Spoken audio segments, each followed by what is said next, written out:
Namaskaram. On this day, 39 years ago, Sadhguru had a profound experience on his beloved Chamundi Hills in Mysore. It is that experience that has given birth to what we know as Isha today. On this momentous occasion of Sadhguru's Enlightenment Day, volunteers from Karnataka offered Guru Puja today at that now famous point on Chamundi Hills known as Sadhguru Spot, expressing their gratitude towards their Guru. We would now like to share with you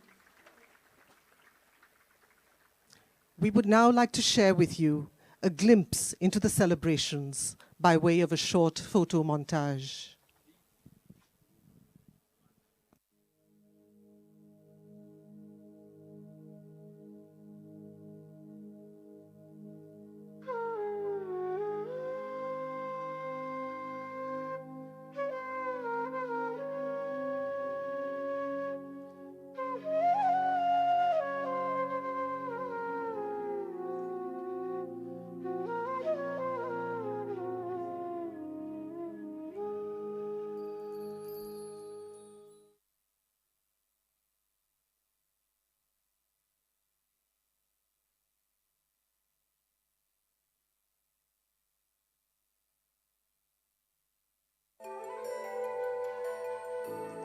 When you want to express something which doesn't fit into the limitations of logic, poetry becomes very useful. In those 4 lines, you can hit somebody in such a way that it really hits them and forever they'll remember. Those 4 lines just transforms their life. So poetry is a powerful tool like that.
The sacred sound I refuse to utter.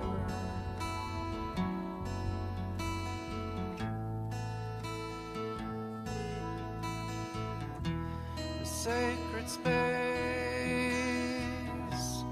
I refuse to enter.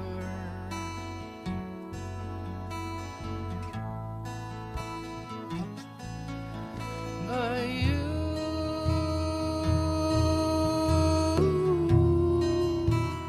entered me unasked.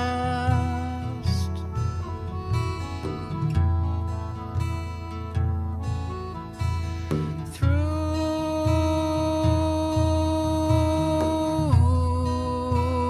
crevices unknown,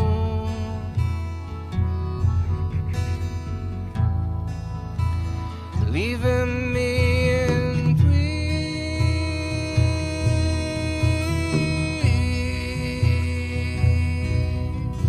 tremble,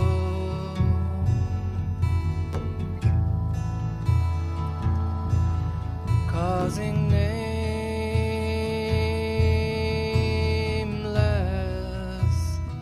unspeakable ecstasies.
Namaskaram and a very warm welcome to all of you. I'm delighted to be here at the launch of Sadhguru's new book of poems, Eternal Echoes. There are many of you here who are familiar with some of Sadhguru's work, and this is a chance to immerse yourself in over 500 pages of it. But for those of you, perhaps some of you online and elsewhere, who are more acquainted with Sadhguru as the proponent of inner engineering, as the proponent of yoga as a science, of technologies of well-being, this is a chance to be acquainted with a somewhat different Sadhguru. And for those of you who've known Sadhguru through his many avatars online as the dynamic navigator of the external world, as a charismatic public speaker, as the initiator of multiple projects, as an aviator, a golfer, a motorcyclist, this is yet another chance to be acquainted with a somewhat different Sadhguru. Because this is the province of the lyric, not of logic. This is the province of the twilight world, not the province of 100-watt illumination. And Sadhguru himself describes himself in these pages at various junctures in particularly interesting ways. At one point, he describes himself as a wanderer of the twilight world. At another point, as a borderline being. At yet another point, as a fathomless, empty page. And at yet another point, as one who can see in the dark of the cosmic womb. These were some of the images that I took away with me at the close of this book. These were the powerful moments that lingered with me. And I must say at the start that I did not approach this book as literature with a capital L, because that's not what it aspires to be. This is, to my mind, a series of utterances. It's almost like having a glimpse into a mystic's journal. It's a series of utterances in which we see a person not particularly concerned with issues of form or craft or even grammar, but what there is in abundance is glimpse after glimpse into the unimaginably eventful inner life of a mystic. And this remained with me above all. I think for those who are fascinated by the many faces, the many dimensions of Sadhguru, this offers a glimpse into him as that borderline being, standing on the cusp of diverse worlds, as a dual citizen of both the darkness and the light. And for those who are seekers, this book offers the chance to be transported to a place that I think every seeker is passionately and deeply curious about, which is the state of mystical union. And for devotees and disciples, this offers the chance to be transported to a place that every devotee yearns to be, which is the heart of the Guru.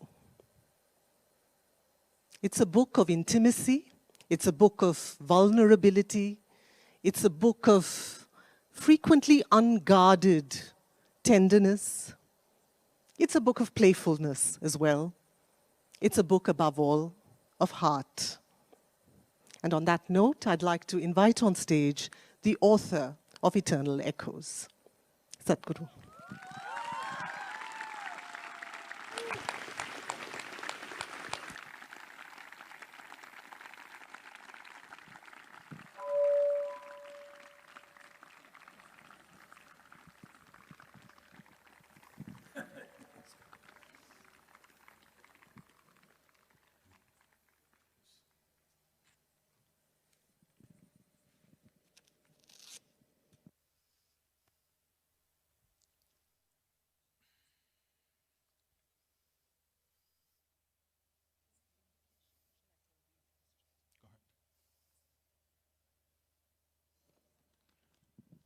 Before we move into the conversation, I'd like to invite on stage someone who's made a very significant contribution to this book, and that is the illustrator of this book, responsible for 12 chapter illustrations, and someone who works primarily with pen and pencil sketches, but has also been involved in many other fields of art. She is none other than Kaoruko Yamazaki. And to call her an illustrator is perhaps not entirely fair, because these sketches are not illustrations of the text as much as they are responses to it. I'd like to welcome on stage Kaoruko Yamazaki to say something about her journey.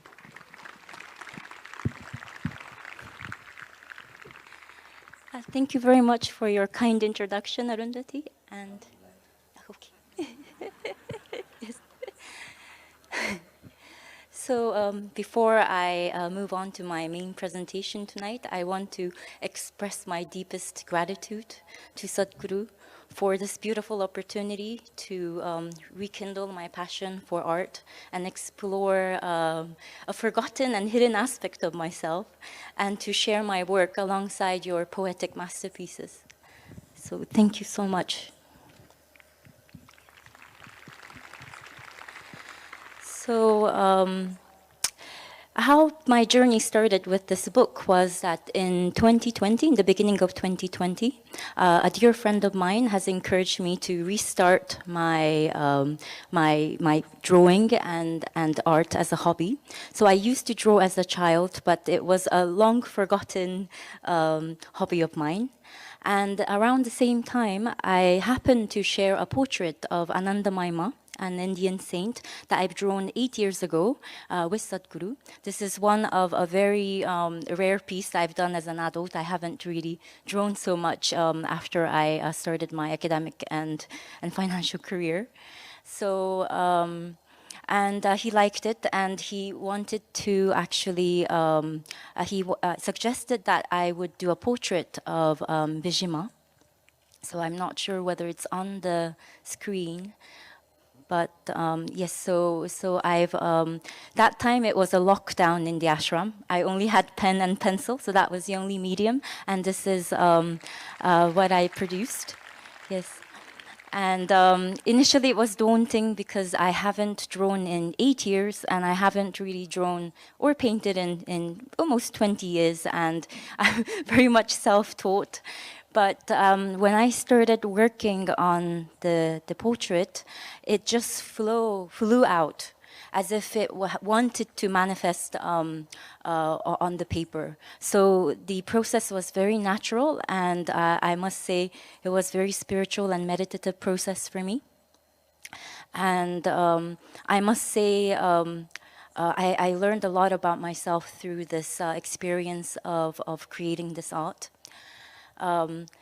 So I do recommend art as a meditative practice. I think one is able to explore a part of ourselves that's hidden from the mundane consciousness.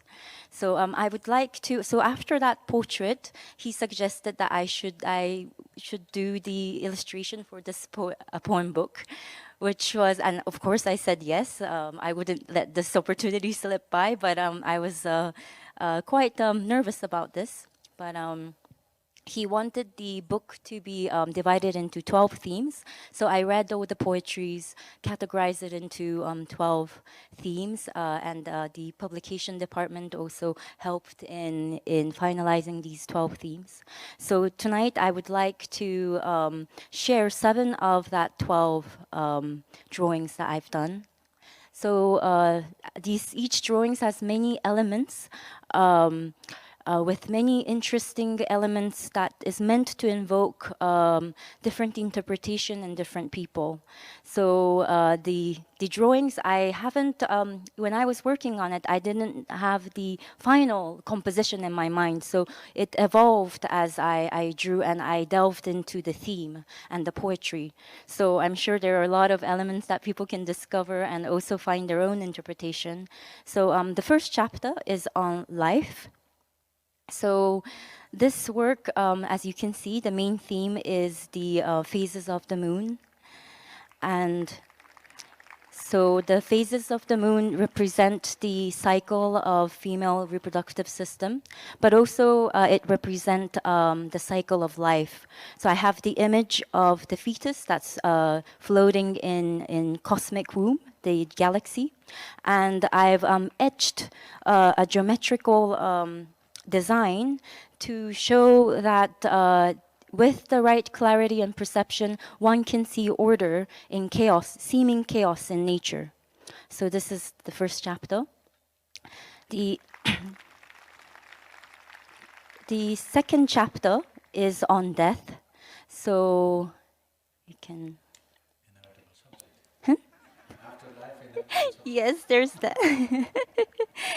Yes. So here you can see the skull, which represent death, but I included a lotus flower. And for me, lotus flower represent life, but also the flower of dispassion.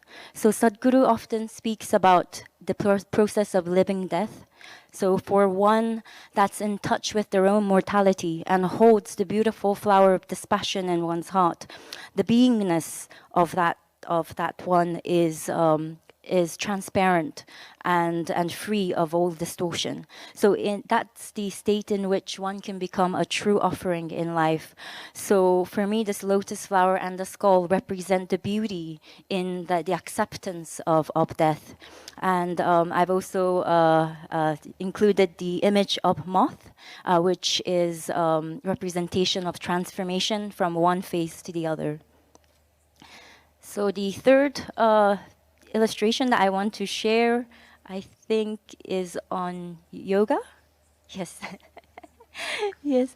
So there is a lot of theme of duality and unity in this. So some of the main feature is the female yogini that represent the manifested material aspect of the world, and a faint silhouette of a yogi behind her that represent the masculine and unmanifested of the world. There is sun and moon, and there's many other elements with many interpretation. I will let you explore and come up with your own interpretation. Huh? It's international imagery. Yes, maybe. Yes. Many cultures, I'm saying. As many cultures, yes. Yes. So the fourth illustration that I would like to share is, I think, yes, Guru. So obviously this is Guru's lotus feet.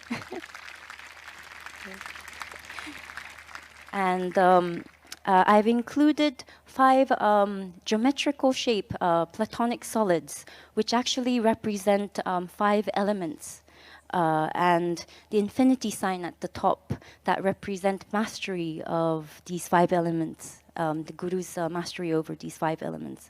So that's this picture. And the next one. Yes. So this is actually one of my favorite drawings. Initially, the face was clearer, and it's modeled on the face of Sadhguru in his 20s. This is not how I looked, okay? But he suggested that I should make it more abstract because everybody has their own image of Shiva in their mind, and it's better not to interfere or in other people's imagination of Shiva. So he actually gave me a very specific instruction to how to improve this drawing, and it really turned out much better than the original version. So, so I really like this drawing. And so the next, this is mystical.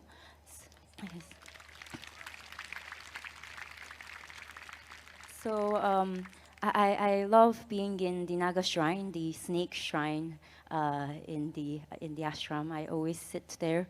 But for me, that shrine and snake represent the mystical realm.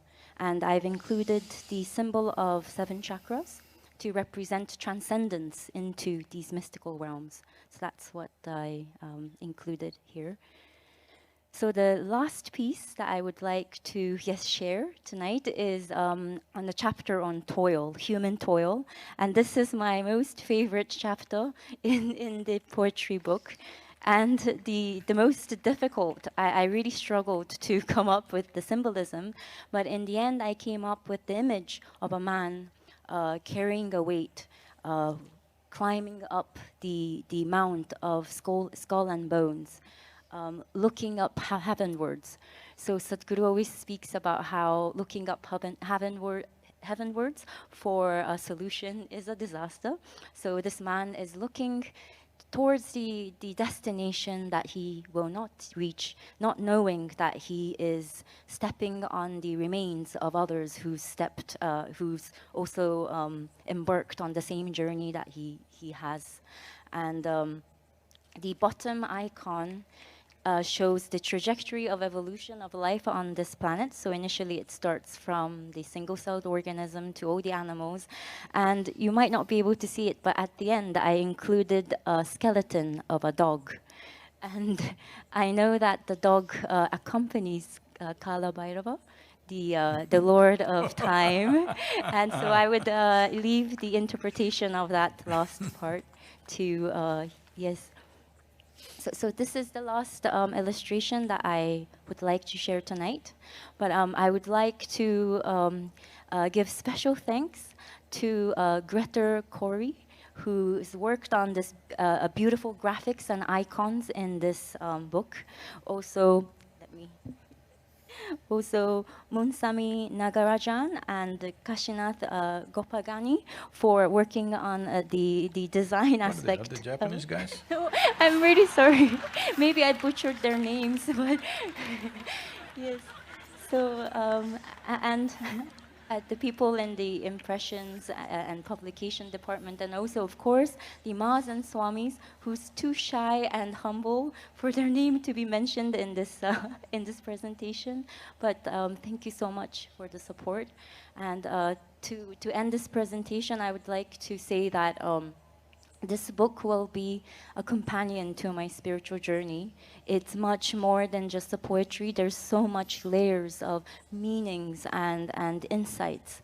And I know that it would accompany me everywhere I go. And thank you so much for this opportunity. And thank you so much for letting me share part of my journey with you tonight.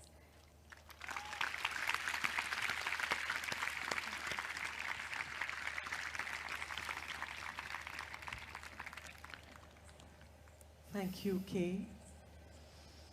And Sadhguru, the format that we've decided to follow today is very open-ended.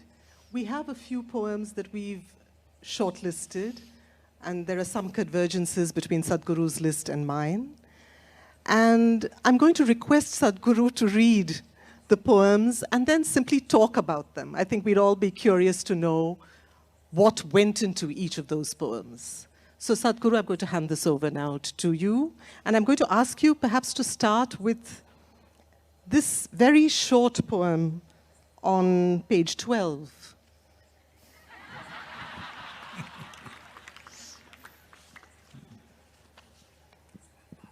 The Fool? When? Oh. What do you want to know about that? When it was written? That too, after you read it. When a man is woman, bird a flower, red is blue, life, death, twilight. This… Go ahead. Ladies first.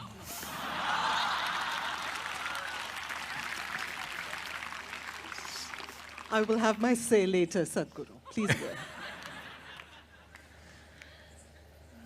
Okay, you have the last word.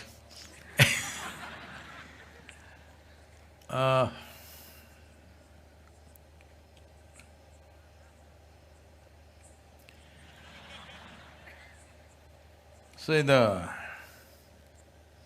The greatest predicament that a human being faces and the greatest tragedy that human beings are going through and the greatest struggle that all humans seem to be toiling with is just this. Their sensory perception gives one-sided perception. If you see this, you can't see this.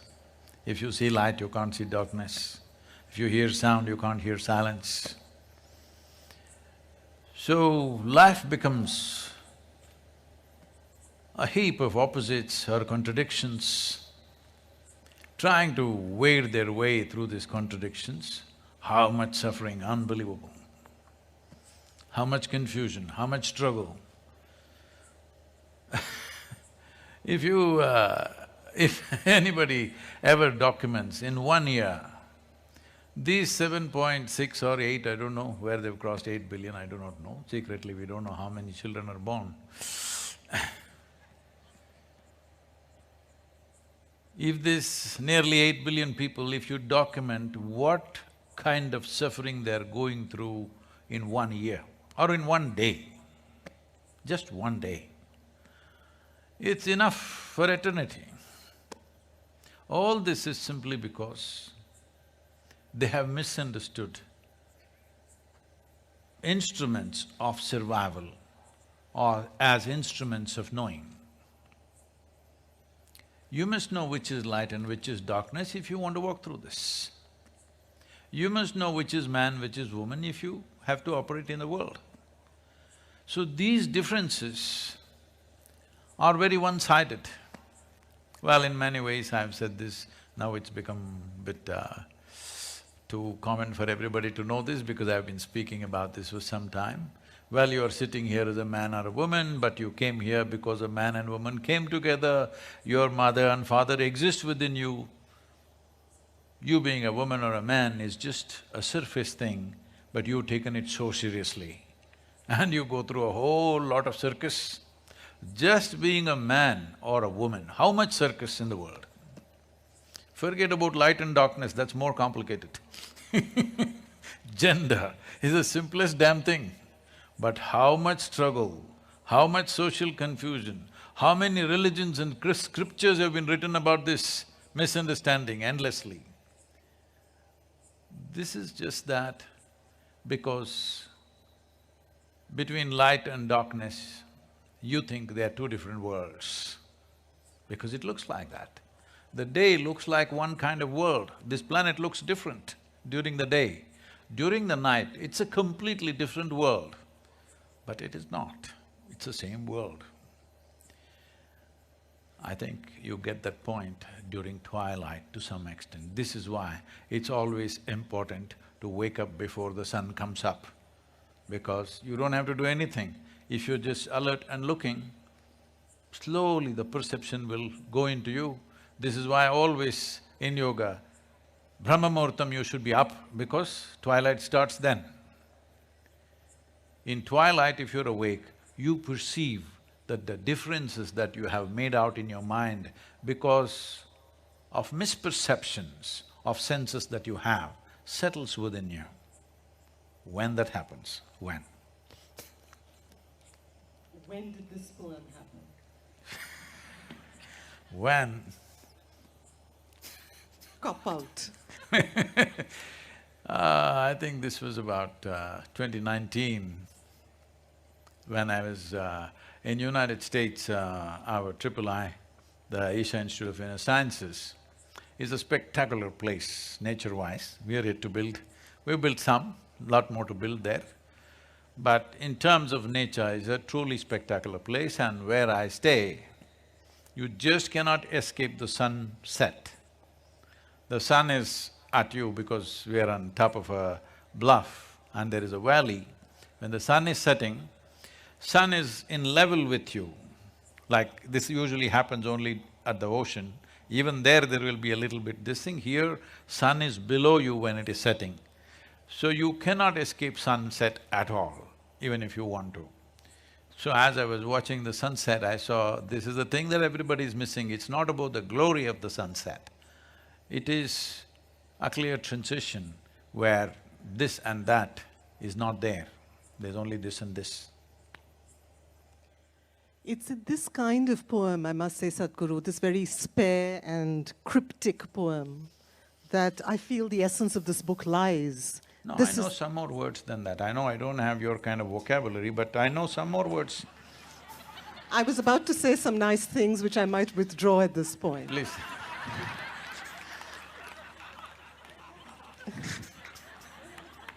No.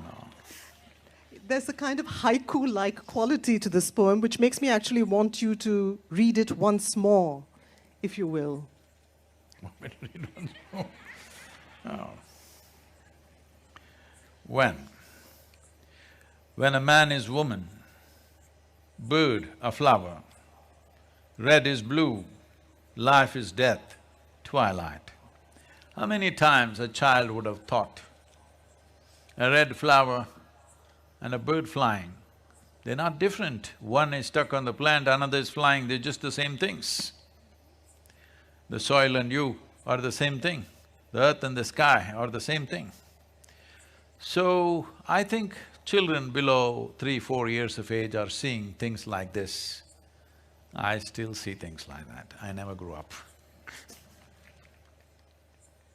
You know, Sadhguru, in the introduction to this book, Sadhguru mentions that it was in his years on the farm outside Mysore that a lot of his poetry happened.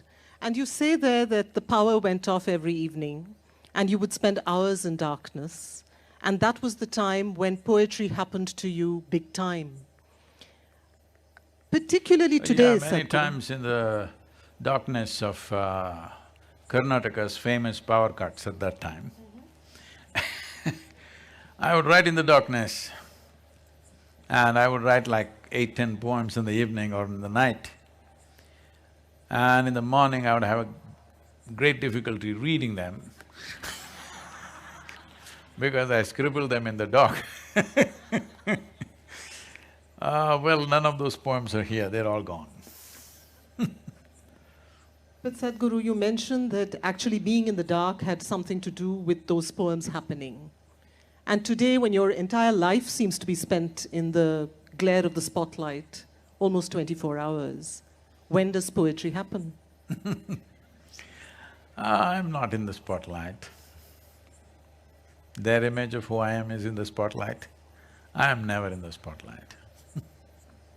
You're in the twilight. I'm always in the coolness of twilight. Is it that poems like this, I'm just wondering, because you talk about writing these fragments, in many of these poems you almost sense that it's a kind of shorthand, that there is a mystic who's transcribing this mind-bogglingly complex inner life into a few very short, urgent fragments of verse. That is because I'm… right from childhood it's been so, I'm very bored with language. I don't like language. You know, I'm talking all the time, writing books, but essentially I don't like language because it never says what I am, what I experience, what I know can never be said. So I'm not a great fan of any language for that matter, so I did not really learn any language. Well, you made a comment that grammar, because I never read any grammar. Even now I do not know the fundamentals of English grammar. I know only by speech, and I can write a little bit. But I did not learn any language with any decent sense of interest, whether it's Kannada or Telugu, Hindi, all these I learned at some point. But because my learning was so just on the surface, enough to transact at that moment, most of those languages had just gone out of me because I did not learn the alphabet, I did not learn the grammar, I did not learn how a language is built. There is a certain beautiful complexity to language. While people, at least many linguists and others say, the most complex thing that human beings have actually done in their brains is language. Well, because they've not done anything beyond that.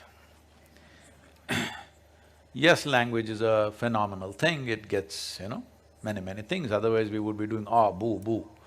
to each other, all right? Language has brought so many aspects to our lives. But for me, it never paints a full picture. So my interest in language is very minimal, and generally there are people who manage a forest flower, they order me, Sadhguru, by tomorrow evening we need a poem.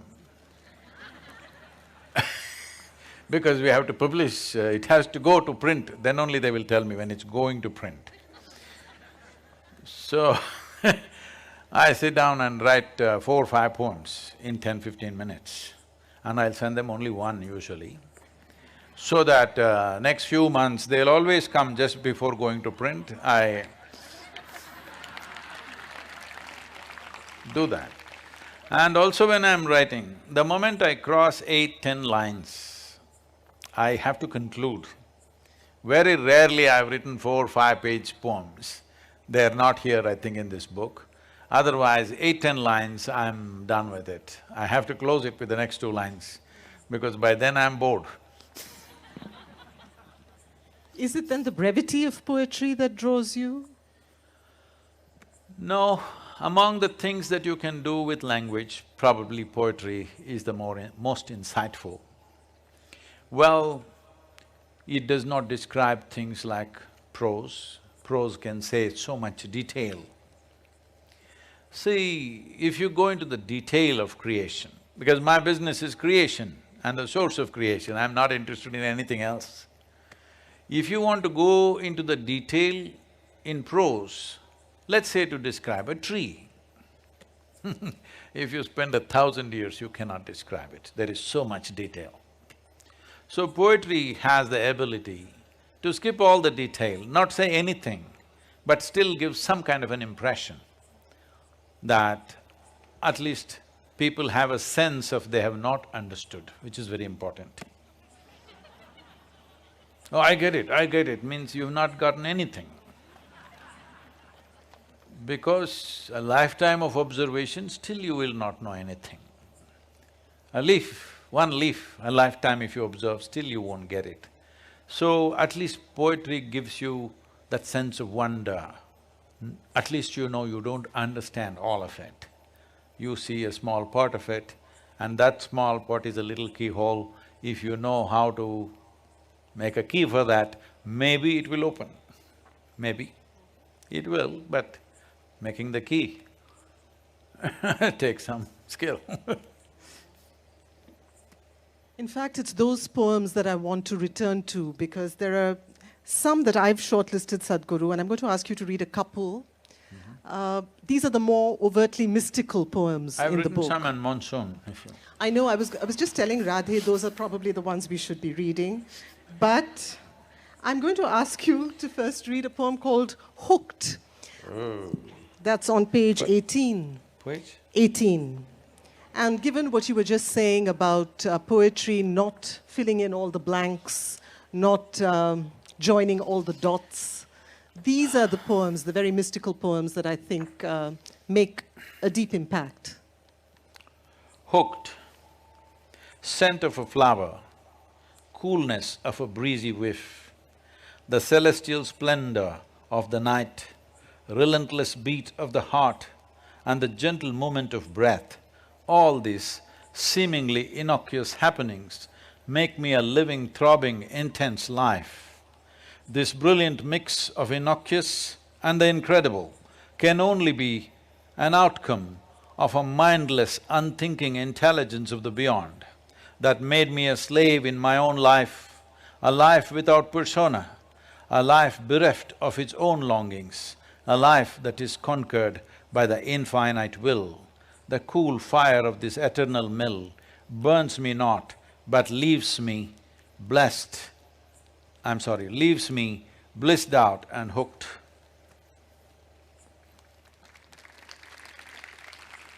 Do you remember when you wrote it? 2020. It's a recent, very recent Yeah. poem. Tell us more. I think these days, when I'm in India, I'm hardly writing anything because Morning they send me nearly 100 pages of administrative stuff to read.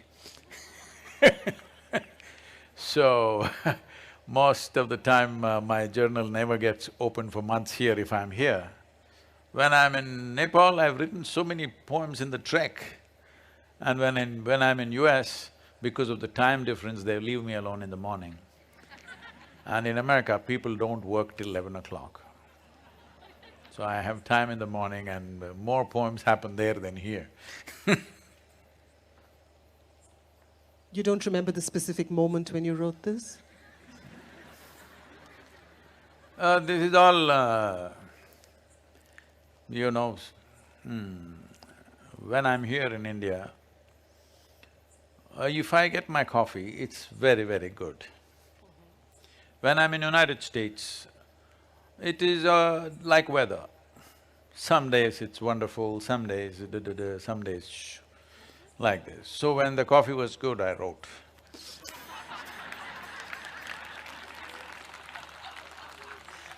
That's my cue to ask for a poem on coffee, but I shall not. I shall desist and ask you instead to read this poem called Mukti, What page?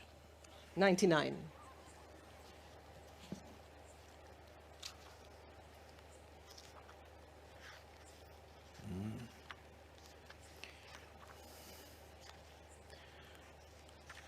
Why are you stopping one step short of mukti?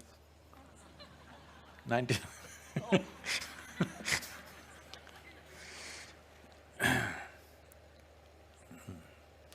Mukti, a strange drift, overwhelming all that I knew, all that I always was, all that I all that I ever wanted to be, all that meant something to me, not at all unpleasant, but a sense of sweetness of being, soaked in sugar syrup, a drowning and death of one, a drowning and death of one, and conception and birth of another, a familiar me being dissolved, an unfamiliar power being born, seemed like a catastrophe of the puny me, an effulgent celebration for the life as it explored beyond the limits of my body and perceptions. Having been a prisoner of my own device, feel embarrassed to celebrate liberation.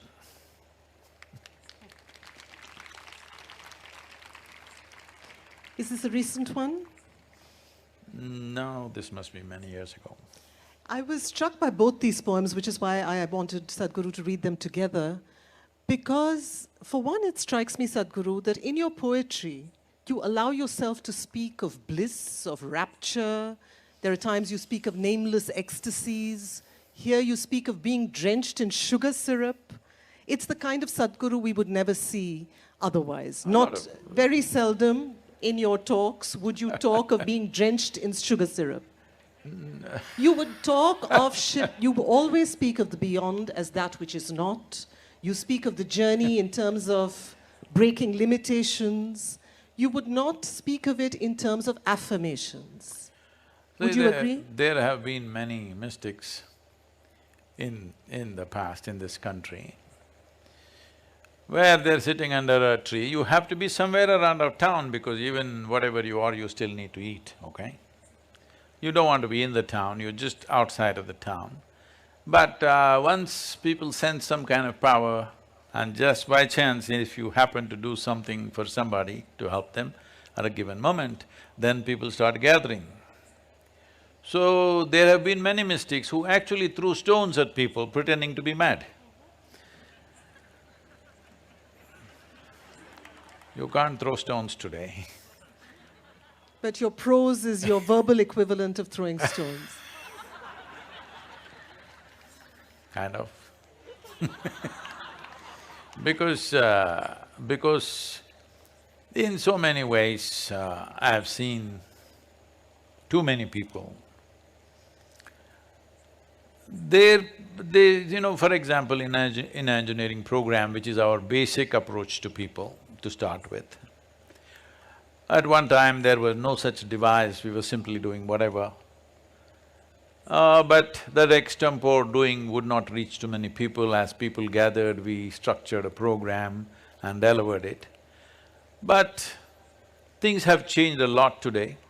But in 80s when I was teaching, nearly 80% of the people came because of some physical ailment.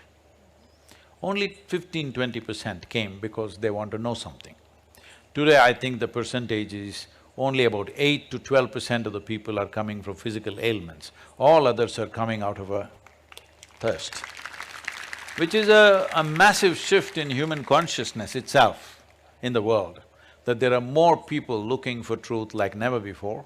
But at the same time, 20th century creatures are U-turn human beings. They keep making U-turns too often. So, how much of time and energy to invest? I never think, people are always thanking me, Sadhguru, so much time you give me, all this. I never think like that because I'm okay. If it doesn't matter whether this is small or big or whatever, when I'm doing something, I do it. But in terms of energy, to do certain things, many human beings will never break the limitations of who they are with the kind of energy that they have. They will not. They will have to do lifetimes of sadhana if they have to generate that kind of energy. This is where a guru becomes important. But how much energy to invest in somebody, because if they are… see, if you set up a rocket like this, you can fire it up fully because it's going like this. But if this is a rocket which is going to go 100 meters like this and go like this, one thing, it may come and burst on you. Some of them have. Otherwise, they may go and hit somebody else, or they may kill themselves, or if not kill, they will cause suffering to themselves. So how much energy to invest in a given life has always been a challenge, because 20th century humanity is a bombastic humanity. They know too many words and too little things. Yes, like never before. Because never before in the history of humanity, this many people went to school. Never before. So this many people never learned this much language and this much deception of language. Every time I want to take a step, any serious step, I ask them a dozen times, are you sure?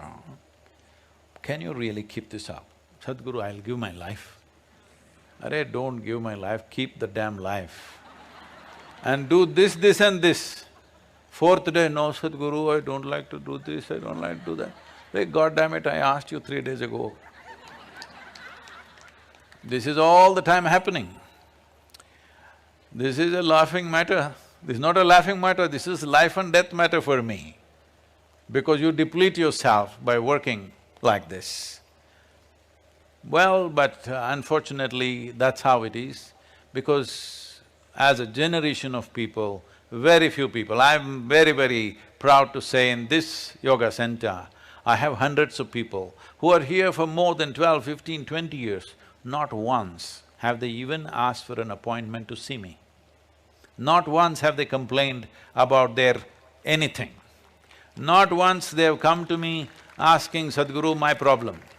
If at all if they come, it's only for something for the foundation, for the work to be done.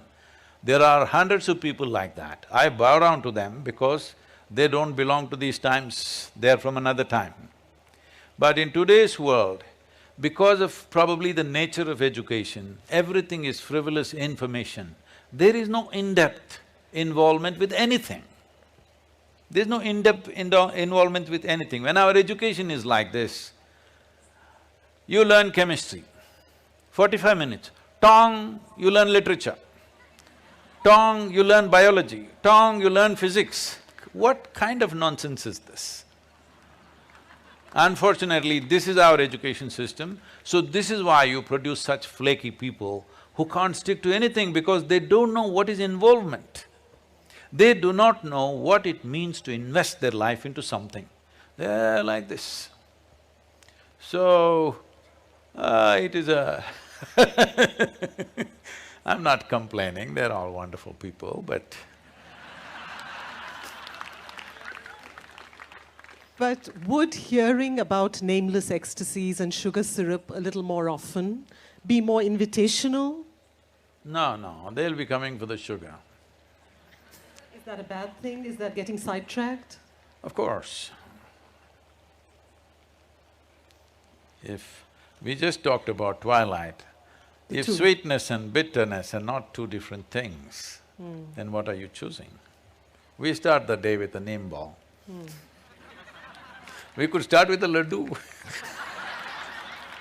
Maybe more people will get up at 5 o'clock in the morning. Hey, from tomorrow it's laddu.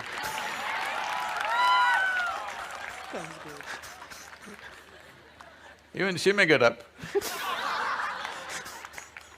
I may. But since you mentioned that the two are inextricable, in fact, I want to ask you to read this poem called Pain, which takes us away from sugar syrup entirely. What is the page? I found it a moment ago. Can you see it? I think… at least I Say know where again? my pain is, it's 34. 34.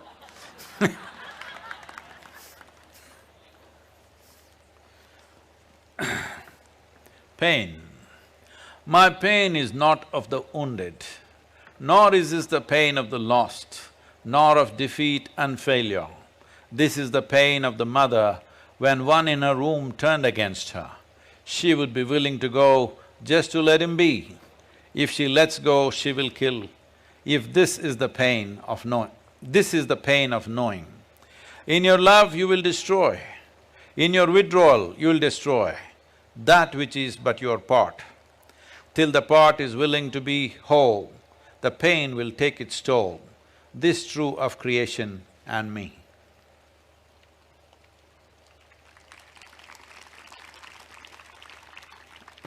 I think we'll talk more about laddus and sugars today.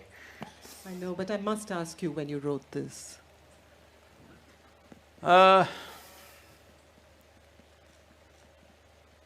This was one of the consecrations we were doing, and I prepared people for more than 6-7 months. And then we went into the process and not all of them, it was a group, but some of them have turned around and doing their own thing. Then I notice first I lose my sense of smell, there was no COVID at that time. Then I lost my sense of taste completely, my tongue became like rubber. I repeatedly asked them, what is happening, are you okay? I just asked them. But the process is full on.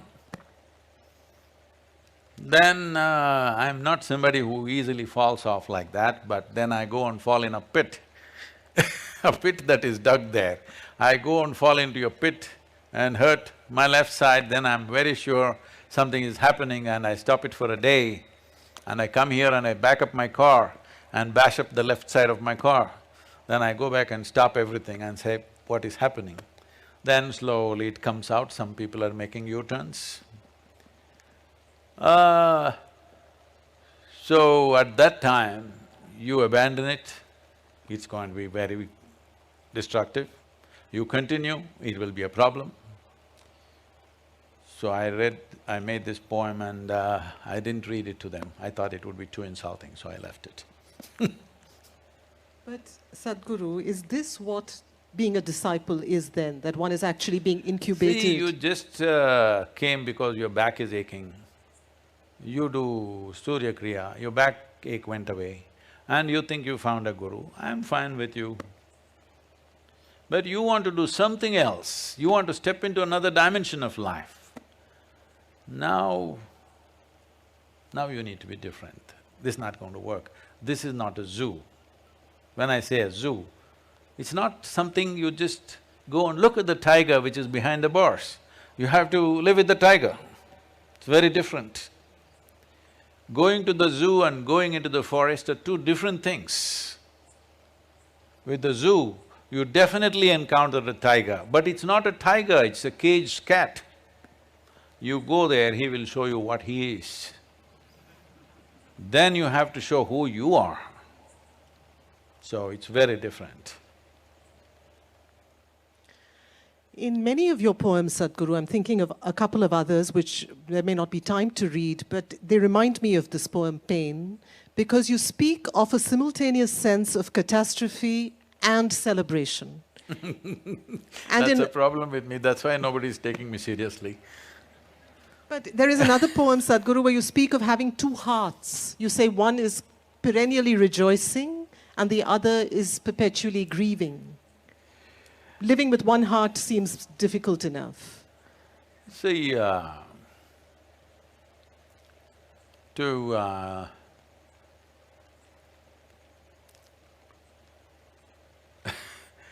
trying to find an analogy, but any analogy will feel silly. Essentially, it is like this. Deep down, I'm just incapable of suffering. But any number of times when other people are in pain, other people are in deep states of suffering, I shed tears with them. I go through what human beings go through. But human beings do not know what is their core. They don't understand. It's only their physiological and psychological space which hurts. Beyond that, it never hurts. So once you open up the doors beyond your physiological and psychological space, there is no such thing as suffering.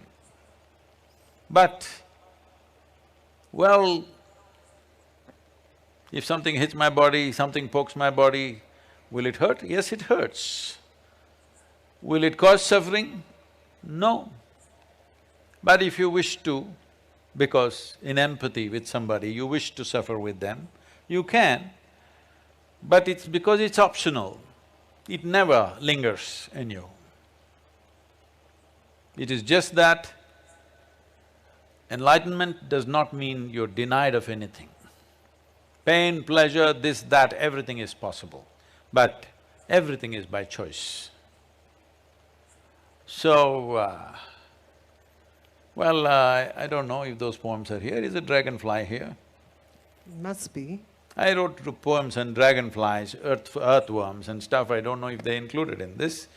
But I saw this earthworm, struggling out, he's come out in the sunlight and that's not his place and he's struggling. If you try to catch him, he'll get crushed, he's so tender. You can lift him and put him, but it's already late and the ants have gotten onto him. Well, I twitch and turn and suffer with him for a few moments. But even if it happens to myself or my own, it'll be the same. In empathy, I will go through all that. But deep down, there is another door, which is of the beyond, which is in everybody, but they kept it closed because they think somebody will steal it. Because this habit of keeping everything locked, they kept themselves locked. But that dimension doesn't suffer. That is the most important aspect because that is life. This is just like clothes we wear, the body and the psychological structure, which assists us to walk through the world. It is only helpful to walk through this world, you need a body and a mind. You don't need that to just be here, actually. To simply be here, you neither need a body or mind. But to walk through the world, to navigate through the world, you need these two instruments. So, it is like for a lot of people, it's a very a superb marketing skill also. There is an iPhone. iPhone has become more important than the I. They can live without their being, they can't live without their phone anymore because there is more profoundness in the phone than in those people. And they are smarter. They're called smartphones because they're smarter than you, of course. So, This is the same thing, whether you did it with a gadget or with the body or with your own psychological structure, it's the same thing. It is just going further. I hope that will bring realization, because at least when they lose their phone, they may get realized. Lot of people realize when they're about to lose their body, when they know they're gonna lose it. Lot of people realize. They light up at the last moment. All their life they were in darkness, but they light up at the last moment because they realize everything that they thought is real is not real, it's gonna just vanish like that. In sheer terror. Huh? They light up in sheer terror. Oh no, not everybody's in terror. You must see people dying. Not everybody dies in terror, you're preparing for terror. Don't do that. They're not dying in terror. Many of them, most of them are bewildered because they thought this is it and they lived. Whatever their silly business, their career, their body, their pleasures, their homes, you must go and see. You know, like I've had this opportunity to go into some of my relatives' homes after they died. The kind of things they've all stored up, all the valuable things in their life, all the trinkets, is unbelievable. All these things they invested their life in and didn't even take one, at least one souvenir they could take. They didn't. So when it comes to them, all these things that you invested in is not really life, they're just bewildered. But some will realize, they light up. Terror is, when doctor tells you, terror. When you start seeing you ebbing away, usually there is no terror. Life has its own sugar syrup. That is so comforting to know. No, traditionally they call it Bhairavi Yatana. But that's painful, right?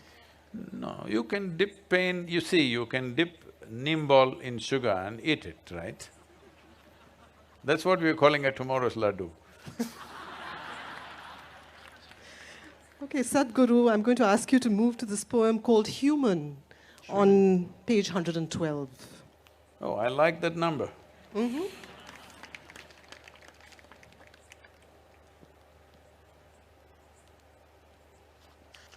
One, one, two. Human.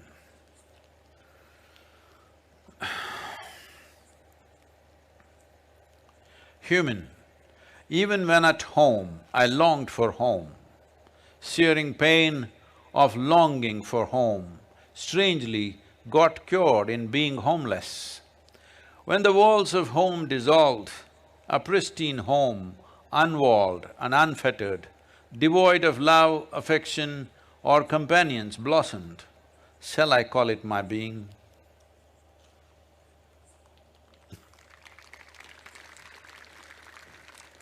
When was this written?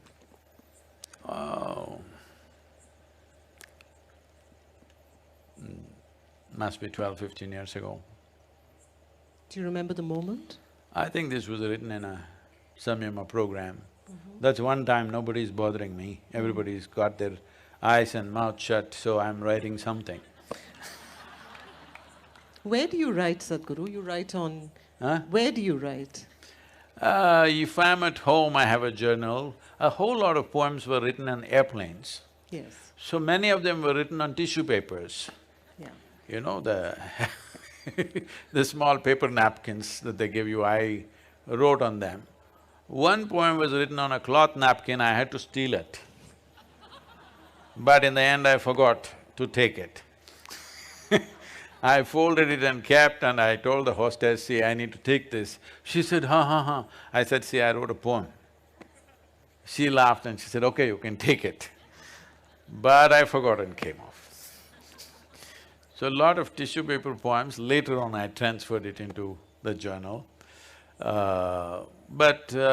Generally on any kind of piece of paper, like here it's not there, otherwise usually there's one paper and pen. So I'll scribble something and then take it, and maybe there are some swamis who are… whichever way I write, because sometimes I'm writing lying down, sometimes sitting, sometimes standing.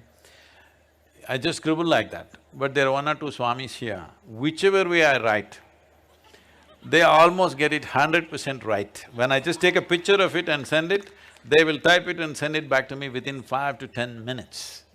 Rarely one or two words will be wrong, almost everything as it is. But you always write in longhand, Oh, yes. never on a… No. on a computer? No, no, no. I don't know such things. Okay. There's a whole… almost a genre of literature that's emerged that's all being written in transit lounges and in airports, because that's really where people spend so much of their time and actually get the time to write. So I was curious about how it is for you, particularly with the kind of schedule that you have. No, transit love, wherever the phone is working, they'll keep me busy usually. So only on the airplane it's not working, so… But this is a poem about home, and it is also a poem about… It's a poem about a kind of homesickness, and then it's a poem about a kind of homelessness, and then it's a poem about homecoming. And I wanted you to tell us more about that journey, because I think in some way many of us have shared that journey, but not on the level of… not in the profundity that you're talking about it here, but I think many of us have had glimpses of that journey. Is this the blueprint for almost every seeker? Yeah, I would say there's literally no human being who's not confronted with a thought and an emotion like that, but they manage to brush it aside. It doesn't bother them enough. The pain of not knowing doesn't tear them, that's the whole problem. They come to terms with ignorance, they make a deal with ignorance. They will build relationships where everybody will confirm this is the best way to live, of comfort, companionship, love, affection. These are all things you're seeking. I know a whole lot of people have raised human emotions to heavens. If you say love, they say divine love. If you say joy, they say divine joy. If you say bliss, they say divine bliss. You don't need any God's help to be joyful, loving, peaceful. As a human being, you're endowed with these qualities. So all those who deprived themselves of that, they either seek God or they settle for a dog. Yeah, usually. Because they want a unconditional love, this is a demand. Because the nature of love is such that it's like a flower, if you don't watch it for 2 minutes, it'll fall. It'll wither and fall right there. Either you want to let it fall, or you have to nourish it every moment, or you have to concretize it. That means you take a picture and keep it on your phone screen, or you institutionalize it with marriage or this or that. So essentially, well, I'm not against any institution because institutions are needed in the world to operate, otherwise there'll be chaos. That is a different thing. But you cannot institutionalize joy or peace, like right now we think United Nations is the institution for peace. No, no, you cannot institutionalize peace. You cannot institutionalize joy. You cannot institutionalize love or anything for that matter. Institutions are functional instruments in a given society. I have utmost respect for them because without it, people, a whole lot of people wouldn't know how to live. You need institutions, there is a government, there is a democratic process, there are variety of things, all right? There are courts, there are parliaments. Well, 90% of the time some nonsense may be happening there, but still these institutions are important because without that there will be total chaos. So I'm not talking against institutions, but institutionalizing things that happen within a human being is a silly effort. But is it possible to embark on a journey without this sense of homesickness? See, let one human being honestly say, when you are with your most loving parents, however doting and wonderful they were to you, that you never felt this is not where you want to be. That is a dishonest human being. Because love gets tedious, somebody's fondness gets very tedious, comfort gets tedious. Because the nature of life is, it wants to constantly expand. If there is no room for expansion, it doesn't matter you are kept in a whatever, I won't use because everybody uses the word golden palace. I think golden palace is totally unaesthetic in my my visual perception. I hate golden palace, but whatever is the most wonderful palace, or as you say Shangri-La or whatever, it'll get tedious. All the heaven-bound people, they don't know how bored they will be within 3 days in that place of goodness. So I'm saying it doesn't matter, it's not because there's something wrong with your parents.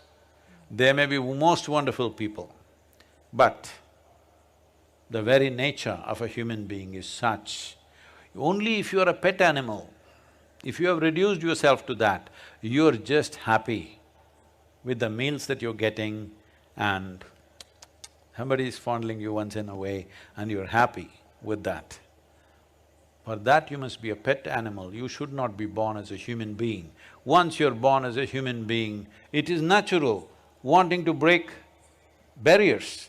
So when you're young as a child or a teenager, you think barriers means they're all physical. Before you understand, the barriers are not really physical. Whether you build your own house or you live in your parents' house or you live in a slave master's house, the house and walls are not the barrier. It is all within us. Before you realize that, or how soon you realize that, will lead to either transformation or frustration.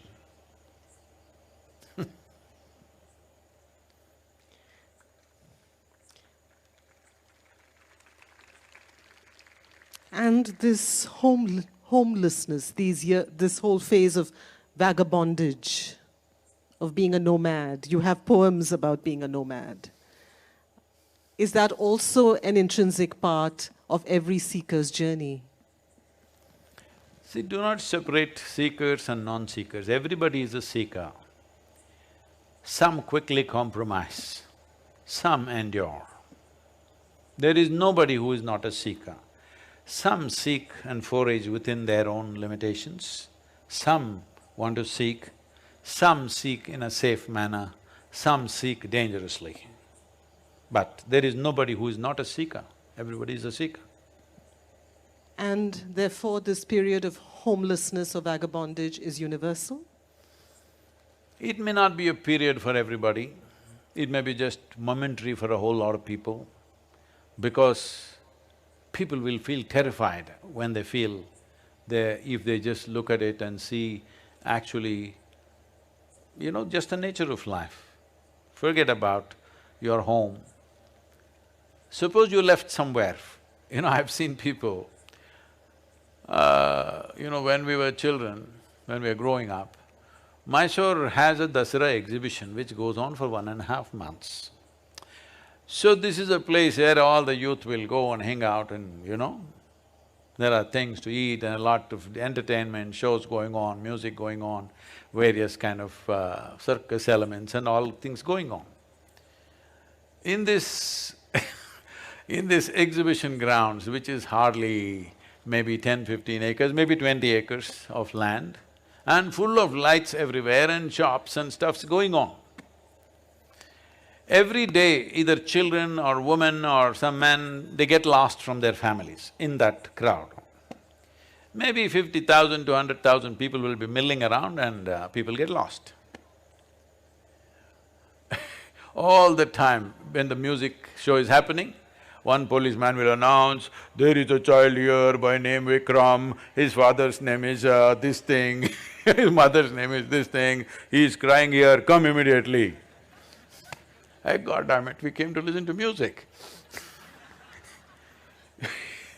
If you brought a child, figure out how to hold on to you. If you don't figure that out, ask him to come and wait at the gate and pick him up there. Nothing is going to happen, all right?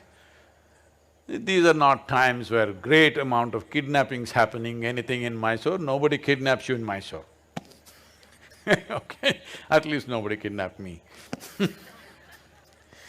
So, this ridiculous thing, and grown-up women, they're lost from their husband or their family, bah, crying in the middle of the road, bah, bah. It's a well-lit place, the whole damn place is overlit, all right? There were no phones, that was the only thing. All you have to do is go near the gate and wait, or if you're a car or a motorcycle, go and wait there, or just stand there. Let's see if your man wants to find you or not.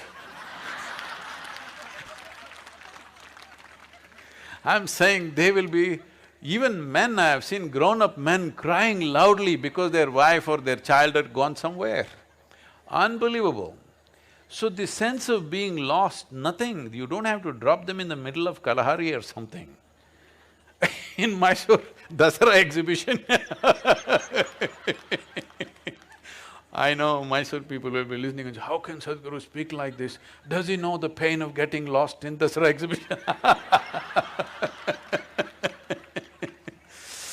I'm saying this is how people are. I've seen people in the jungles when some of my friends came with me, in the forest, not even deep inside, just in the borders of the forest. Somewhere they go here, there and they get lost. They're just few meters away somewhere and they can't see us. Bah! They start crying. Grown-up boys. I've been lost in the forest for days and weeks, don't know where the hell I'm going. I know if I keep walking some road, something will come, because I know how wide Western Ghats are. At the most 150, 200 kilometers if I walk, I will come to the coast or to some city. But in the meantime, you should see how people behave, because for them, nothing big needs to happen. Smallest things, if they lose their wallet, psst. They lose their phone, gone. Everything is gone, all right? So they don't have to lose their life. This is why I said, when… oh, I'm sorry. When a time comes when you're going to lose your body and everything that you know as life, either terror will come when they first realize that, but slowly as life starts ebbing, it gives you a certain anesthetic. This is the nature of life. Because life doesn't just pop out like this, it is leaving slowly. As it starts leaving slowly, you will see there is a kind of an anesthetic, there's a kind of comfort that they come to. You will see they were struggling in pain, this, that was happening, but as death is slowly coming, approaching, last few days you see they become peaceful, nice, some of them even joyful. A few are bewildered, what's happening? Because they never thought this will happen to them. So, being lost is not about a certain situation, it is the nature of life. It is the nature of life. You have been given the intelligence to find out what is the nature of life. If you did not have the intelligence, if you were like any other creature, none of them have those problems. They're never lost, they're all fine. Physically, they may be lost in the terrain sometimes, but otherwise they're just fine. They never feel lost. This is the greatest privilege that human being has. You can be lost. Just believe me, if you cannot be lost, obviously you're chained, isn't it? You're chained? Of course. See, these days I've seen, especially in United States, people are taking their children with a… what do you call this? On a leash? A leash, like a dog leash. They can pull it, there is a thing where you can shorten the leash or lengthen the leash according to the traffic and whatever else is happening. A child is running, it's on a leash. Maybe for single mothers it's a convenient way of handling, I can understand, there are no 2-3 people to run after the child. The mother doesn't have the energy of the child because he runs all over the place. Maybe it's a practical solution, I'm not commenting about that. But one who is on the leash or a chain cannot be lost, isn't it? You need to understand, being lost is a great privilege because you are not on a chain.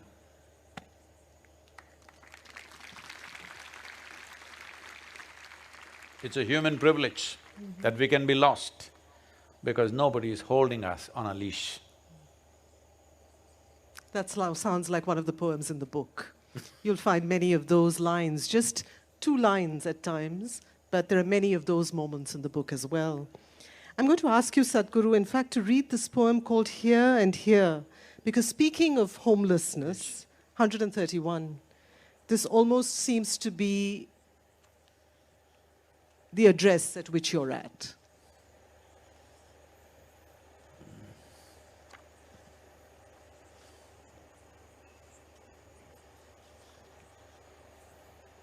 Oh, here and here.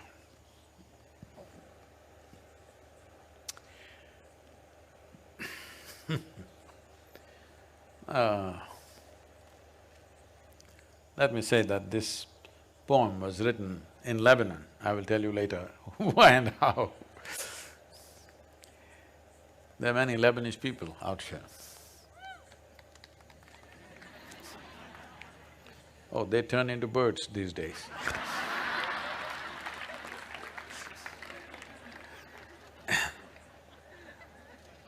These people want to know who I am. These children of God, drunk upon the fruit of ignorance, want to know where I come from. These pearly dewdrops that hang precariously from the blades of grass, I am in them. The lovely fresh orange blossom of the spring, I am in them. The silent songs of these timeless rocks, I am in that. The age-old scent of the cedars, I am in that. The sweetness that the mother's breast bears for the child, I am in that. The coyote howling away in their ancient sorrows, I am in that. Where is there for me to come from? Where is there to go? All has become stillness, as everything that is moving and unmoving is me. Well, this was, for me, going and teaching in a Middle Eastern country or a West Asian country as we know it here, especially so close to that region where 3 major Abrahamic religions have come from, there is a certain… they may not consciously know this, but I saw this in almost every person there, that they have a sense of expectation that a messenger, a messiah will come. It is so palpable. They may not… because they are modern educated, they may not be thinking like that consciously, but in their mind it's so deep-rooted that they're expecting somebody to come. When somebody comes, it is always like, is he the man who's been sent? Because they've always been told somebody will come from somewhere and he will bring you the message or he will deliver you or whatever. So this expectation, like I landed in the Beirut airport, which was quite an experience, I don't want to go into that.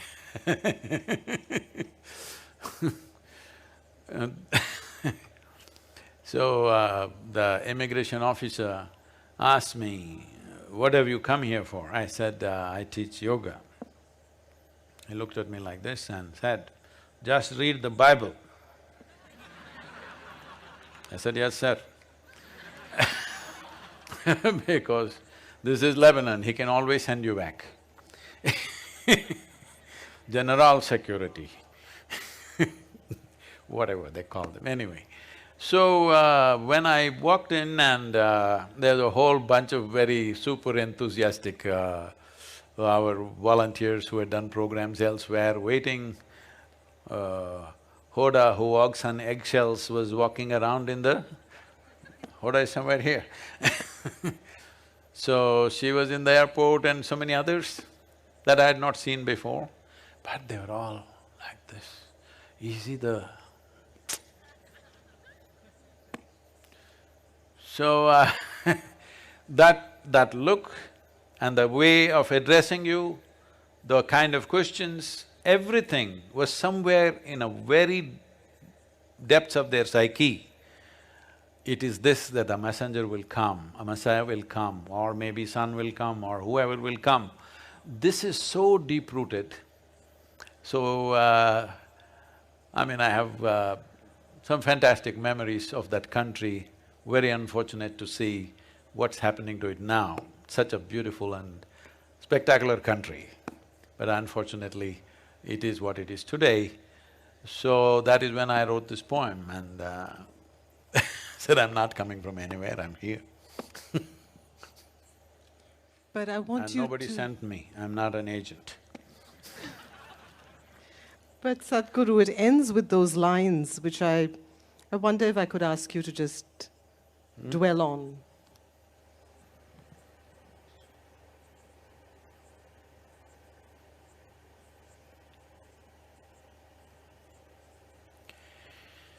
See,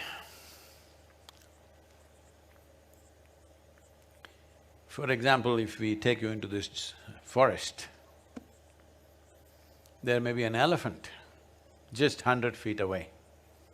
I'm saying 100 feet because that's the last point of safety. Even if it's 100 feet away, it's standing right there, you can't see it unless it moves, unless you have a very trained eye. You go with a local tribal, he says, "Anga, parangya, ange, this bird, that snake, this thing," he will point. You will see like this, you won't see a thing, you won't see an elephant. If you can't see an elephant, that means something else, right? So, most people only notice that which moves. Anything that's still, they don't know, including themselves. They know only those parts which are moving. What is still, they do not know. Till they know there's no word for this, let me put it up, use a mundane word, till they know the pleasure of stillness, till they know the profoundness of stillness, till they know the stillness which is the very core of you and the cosmos, till you know that, you really don't know anything. So your thoughts, your emotions, the fluids of the body, the secretions, all these things are keeping you going. It is all fine, nothing wrong with it, nothing wrong with anything. We use the loo and flush it. Is there something wrong with it because we do it with doors closed? Nothing wrong with it.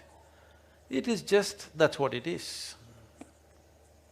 Similarly, eating you may do it in public, but that is also… ingestion and excretion are not very two different things. I know I'm making things ugly for people, but I'm saying there's really no great something about it. There's something fantastic about the life process. So all of it is fine. All the things happen in the name of life, eating, sleeping, this, that works, everything is fine.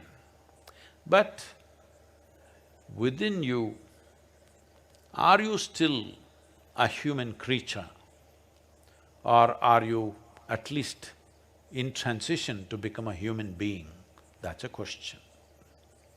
If you're a being, there is no such thing as being unless you touched upon the stillness. People will sit like this, they feel little calm and they say, I'm very still. We're not talking about that. That kind of stillness that freezes you from inside out, where you could be here for 100 years without thinking or feeling a damn thing. What is the use of such a life? This is the problem, because you think only that which is moving is important. You need to understand over 99% of the cosmos is unmoving. Over 99% of even a single atom is unmoving. It's stillness. And if you only make yourself identified with the moving parts, you are just this much.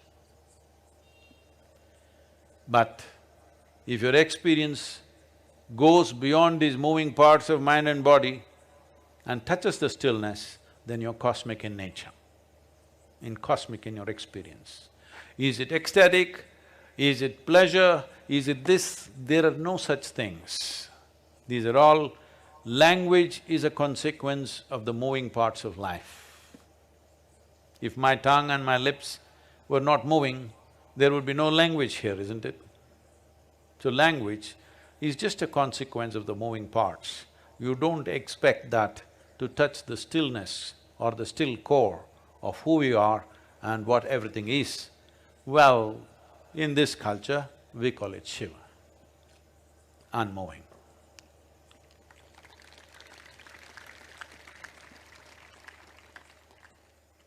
At this given point, Sadhguru, what is it like inside you? What are you experiencing inside you at this given point? When you speak of being here and here, I'm not going to let you get out of this with a joke. I do want you to say, if you can you describe how far can language go? At this given point, as you sit here with us, our idea, for many of us at least, our idea of here and here is this particular evening, sitting with your book of poems, sitting around you and listening to you read. What are you experiencing right now?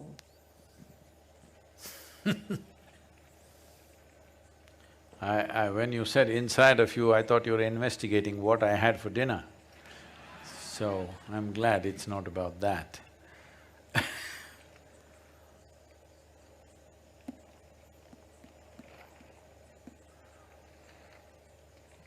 Anyway, those who provide me with daily bread at home, usually they won't do anything unasked.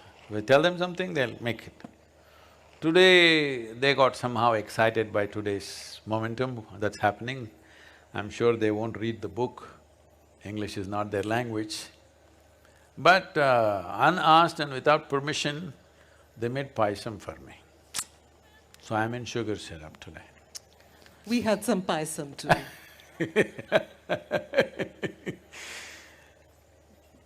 See,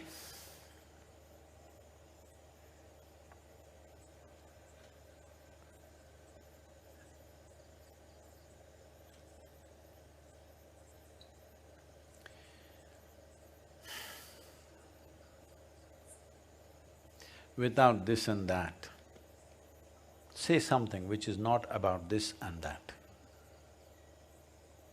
Say something.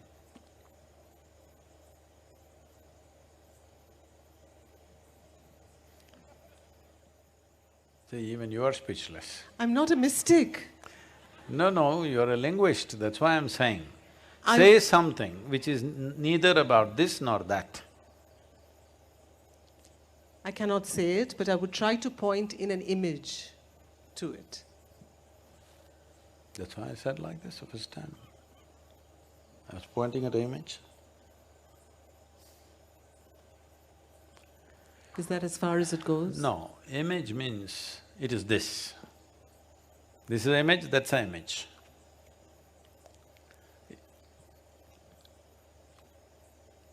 An image is trying to bring together the abstract, something that cannot be said. Let's not say abstract, something that cannot be said, with something very concrete. It tries to link the two. No. Can you employ language where there is no this and that?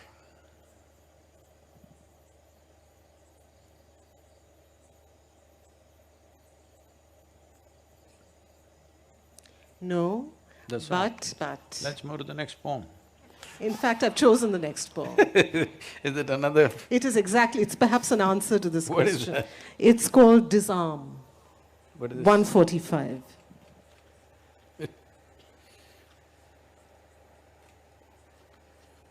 Oh, this is from 1994. 140? 145. Okay. Disarm. Sit still, says my heart. Do not raise your dust. let the world find its way to you. But my mind, the worldly wise, says, raise a storm or you will never get this world to disarm. Well, this is 1994, where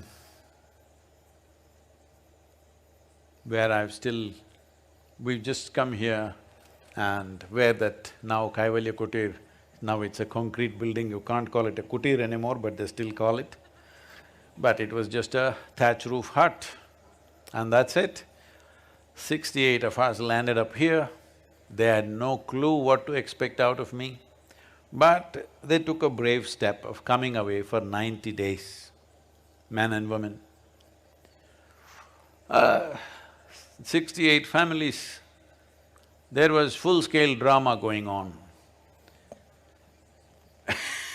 All those people who came, some of them were young, who could run away from their families, many of them were married with children and everything, so big family drama was happening everywhere, I knew. So at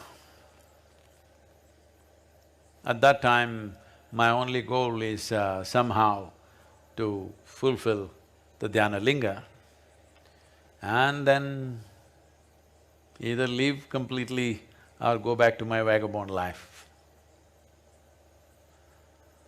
But to do one thing, you had to do 10 things, because lifetimes of failure, simply because… not because you were not capable of doing it, simply because you could not garner society's goodwill. This has always been the problem of the mystics. That's why they withdraw, because not everybody has the guile to hide their experiences and their intent in at least rudimentary language like me. Most of them don't care. Those who care don't have the means. Those who have both generally don't have the time. So at that time, I'm still contemplating how far to get involved with the social system. And we are trying to do it like this, and suddenly a big gossip mill starts in Coimbatore, some secret school has been started, they're doing all kinds of things, they're taking drugs. People are sitting on the hill with binoculars and watching. I call them, hey, come here. They won't come, they'll go away.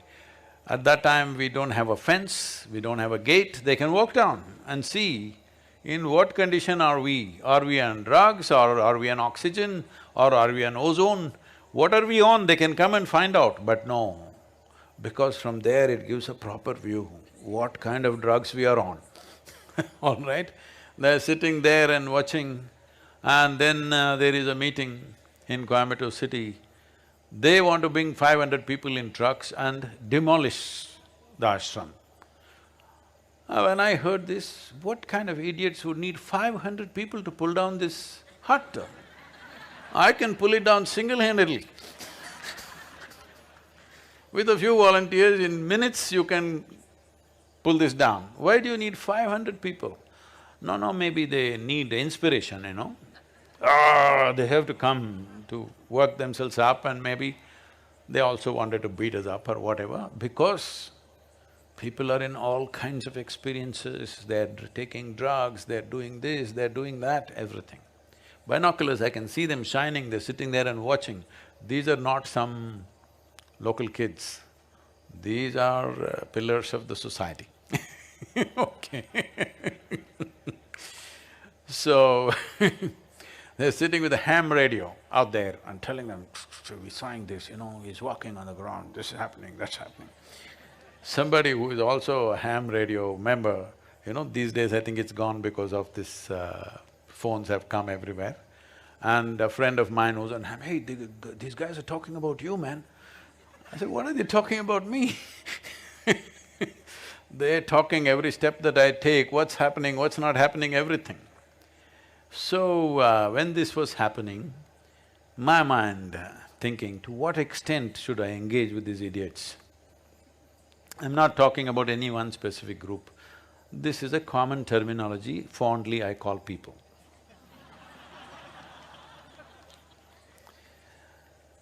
So I'm just calculating to what extent am I willing to go. See how far I've come my engagement in the world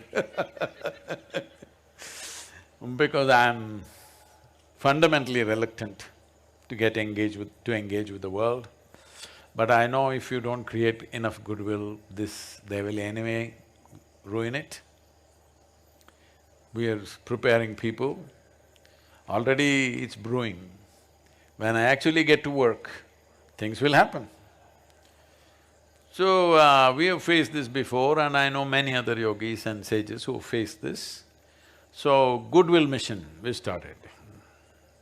Going and giving public talks, introductions. What is it that they're impressed with? With their stupid education. One thing is if somebody can speak English, all right? This is an unfortunate reality in the country. Another thing is, you must be smarter than them.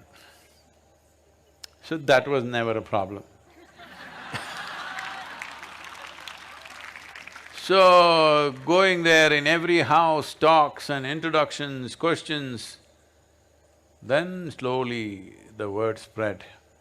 You know, this is in the programs, young boys standing up and asking this. People are all talking in the town, it seems nobody can win an argument with you. I said, because I never get into an argument, so they cannot win with me. So, like this we built up goodwill, not necessarily with sweet words, making them confused. Because everybody is utterly confused about life, they just made some silly conclusions. My home, my wealth, my money, my wife, my husband, my children, with this they've made some false conclusion about themselves and they think this is it. So I just asked a few questions and confused them. I didn't even say anything, I just raised a few questions. They got confused. Doesn't take much. You don't have to say some great philosophy, you just ask 3 questions. People who've been reading scriptures entire life, they get confused. Because God damn it, you're just trying to find some meaning where there is no meaning. You're trying to find meaning to life simply because you have never experienced life in its any kind of profoundness. Why would you need a meaning? If you had watched the sun rising in the morning genuinely, and really it did what it has to do to you, what it is doing to every other life, if it did that to you, why would you ask what is the meaning of the sun coming up? Only an idiot will ask such a question, or he must be a philosopher, or he must be religious. What is the meaning? No, God is slowly pulling up the sun because… Well, all kinds of things have been said.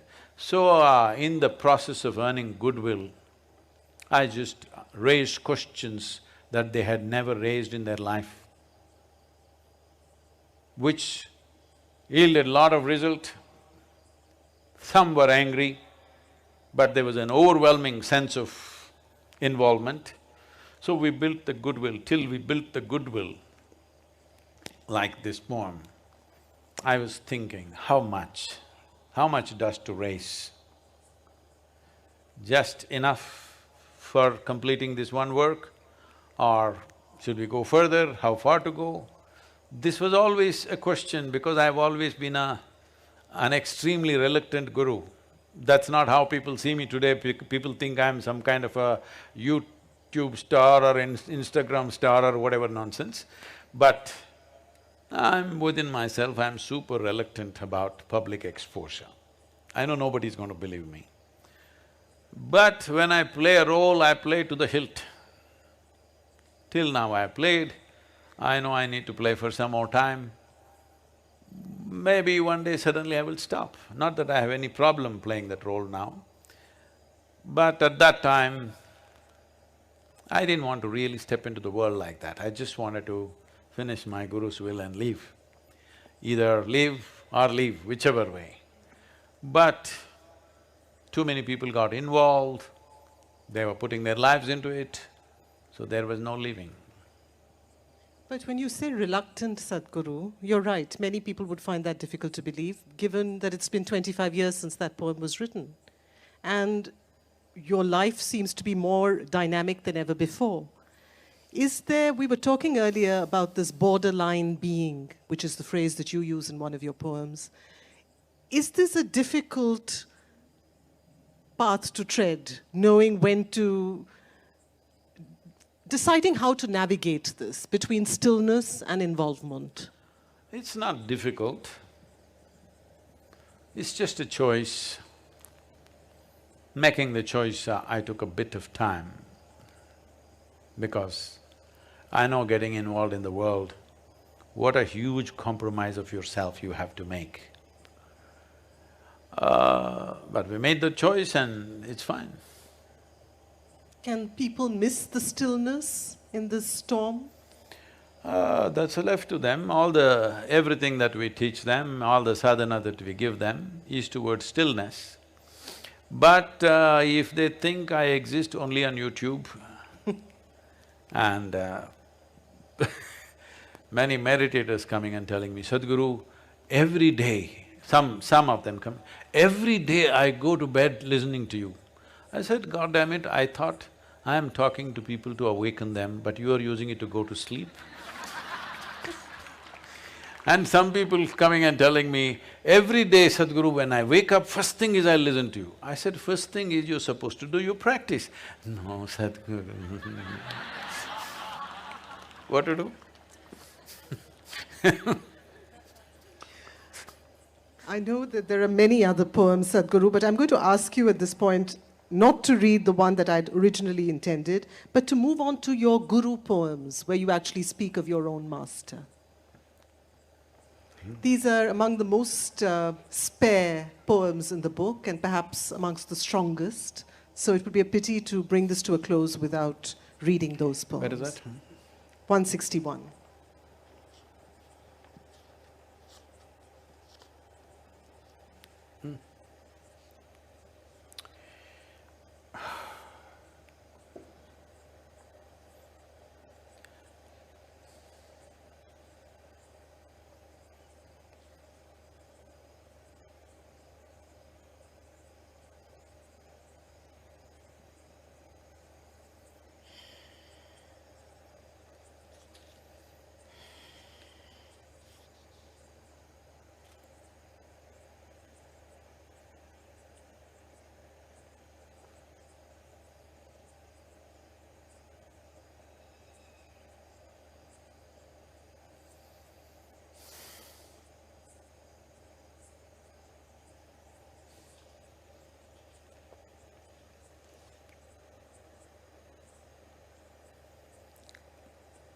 My master, brooding, squinting, staring, I could not hit the mark. He walks in like a wanton monarch with a crooked stick and he makes his mark.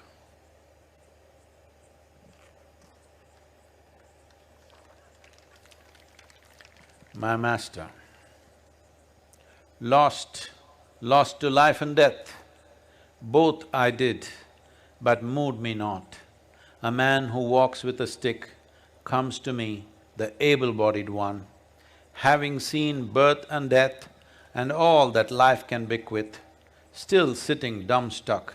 Here comes the man with a stick, to have me struck with his lightning stick. My master, I let the whole world go by, of spiritual and material, of land and sky. I searched in the mother's womb and in the lover's bosom, but such a one I did not find till I clawed to him like a worm. Till I crawled to him like a worm. My master, what can the poor guru do? All I have done is do and do. After seeking all that is there to see, he comes to teach me how to be. My master, the breath that passes out will not come back. the Guru who touched me and left me not and need not come back. Hmm?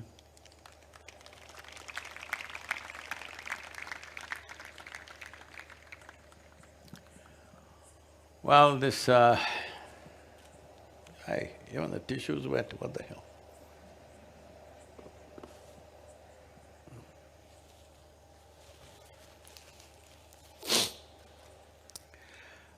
This is during the Anadi program. We had a 90-day program in Isha Institute of Inner Sciences in 2010, 11 years ago.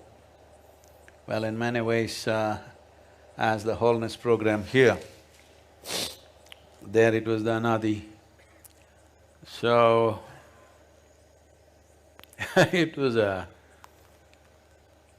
wholeness program was what we did here, 90 days. The paucity of organization. Every day we had to collect money from the volunteers to buy that day's vegetables. That's how we were. And the days when it didn't turn out like that, we just fried green gram and ate happily and drank ganji. And everybody was fine, and when it rained, the hut collapsed. So they said they need 3 days to build that and put the anti-termite treatment. So we went up in the mountains and stayed for 3 days. When it was raining, pouring day and night in monsoon time. But we did everything, the program went on, everybody did their sadhana. My girl was just 3.5 years of age, I think, 4 years of age. With her there in the pouring rain, everything went on fine. Well, in United States, things were much better organized. We had a proper Mahima hall. And the people, for them, it was a very strange situation to sit with somebody like this for 90 days. They never imagined they would do that. Not that here it was any different, even here it was the same, but it's more so because culturally, they were much less prepared in that way. So we did various sadhanas and various possibilities. In that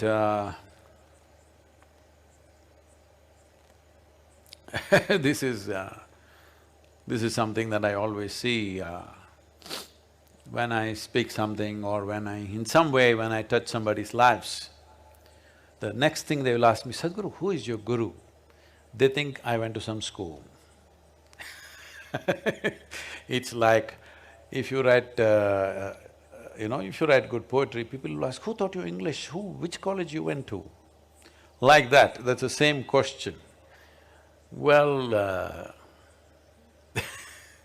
that's not how it works. At that time, I wrote these 5 poems, right there sitting on stage in front of people when they were doing something. In about 10-12 minutes, I had these 5 things ready because I don't really formulate things. When I'm writing this word, I don't know what's the next word. I don't know the sentence or the line that I'm writing, I only know one word. After that, I'm just writing. So, maybe it's my partner. But when you're writing, it brings me to that question.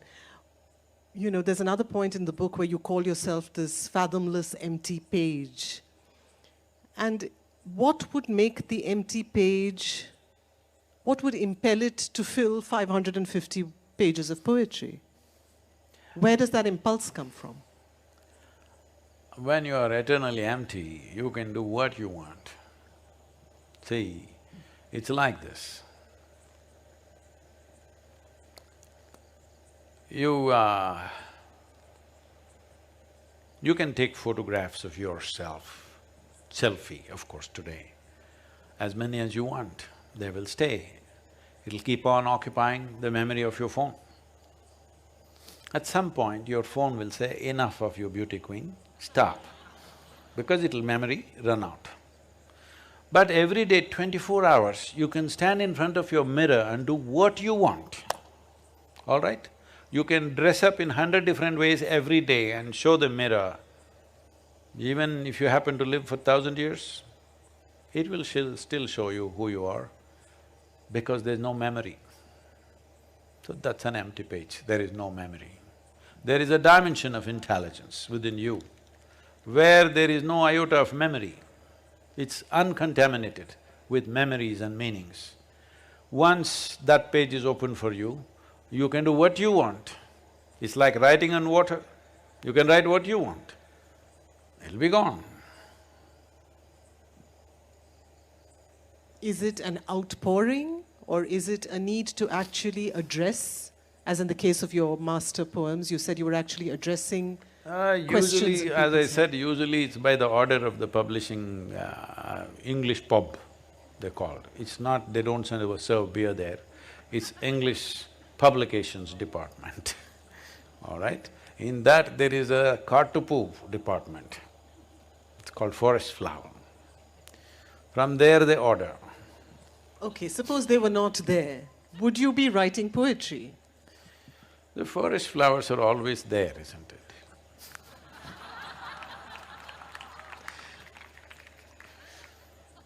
Tell us more about the impulse of this mirror. Why would this blank, this empty mirror, does the mirror seek reflections? No. No.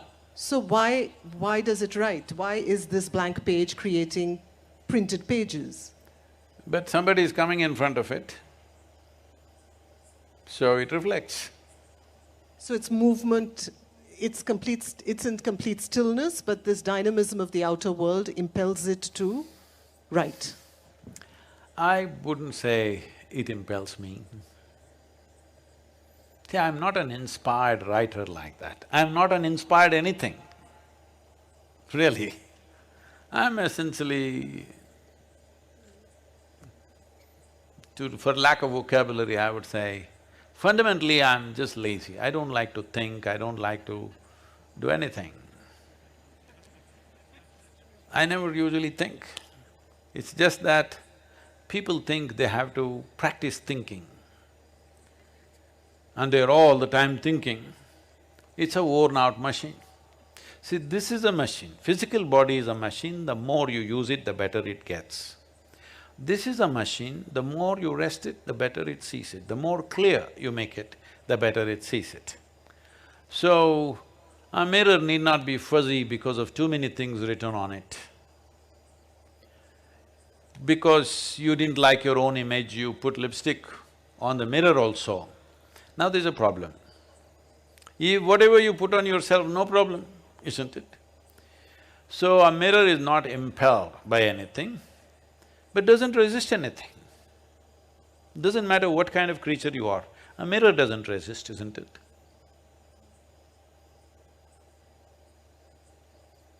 What is inspiration for a mystic? See, inspiration, the word inspiration essentially means you have to be driven either by somebody or something, either a cause or a person or a philosophy or an ideology or a goal. That's inspiration. Why would a mystic be inspired? I'm not inspired by anything. I just do what's needed. That's why it doesn't matter how much activity I perform, there is no burden of activity, there is no burden of function, there is no burden of either speaking or writing or doing anything, because it is not driven. It's simply as it's needed. Does it make it very unromantic and… Not unromantic. Because for romance you need this and that. But we are talking about this and that, Sadhguru. What I'm still trying to understand is, you said earlier, and I think that came closer to the answer, of a certain realm of paradox is best expressed in poetry. We must read… there's a poem called Meaning. Yes, in fact, should we? Yes, I you have must that do marked. that, because you're trying to Yes. take me there. Yes, I am. Page 117. 117. I think they had a… and all the people online have fallen asleep and… Of meanings.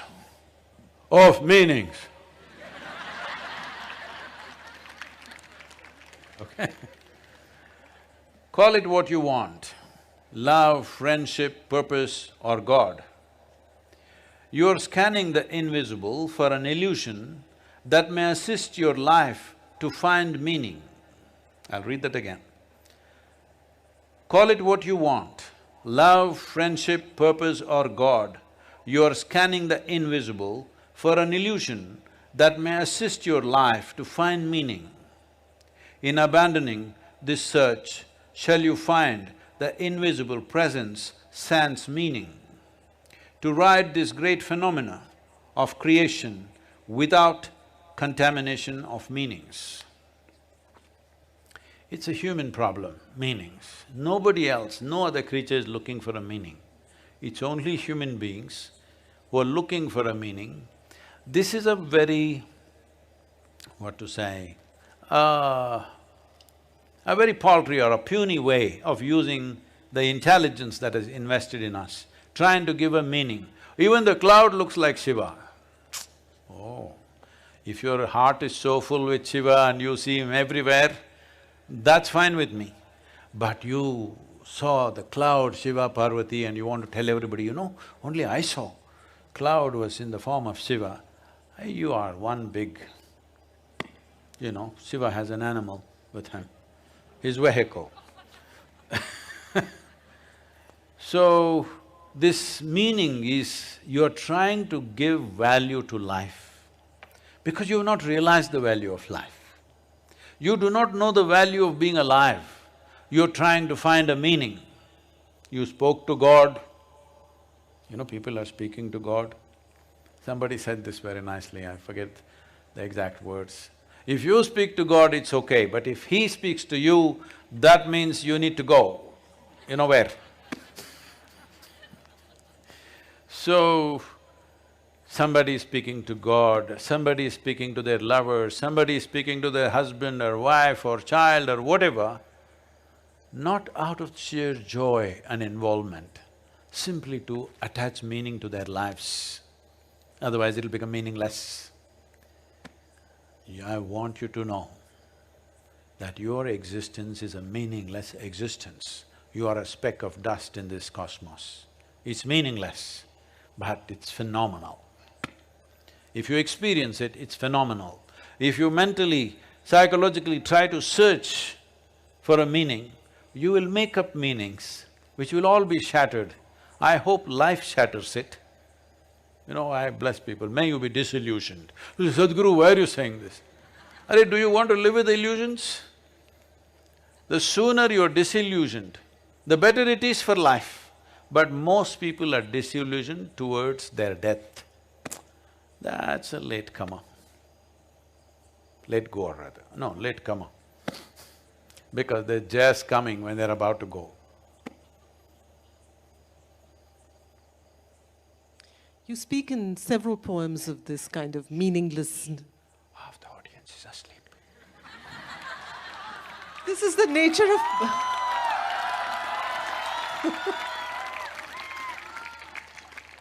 You know, how often does one get a chance to sit and talk poetry with Sadhguru? I don't think we need to call this to a halt soon, do we?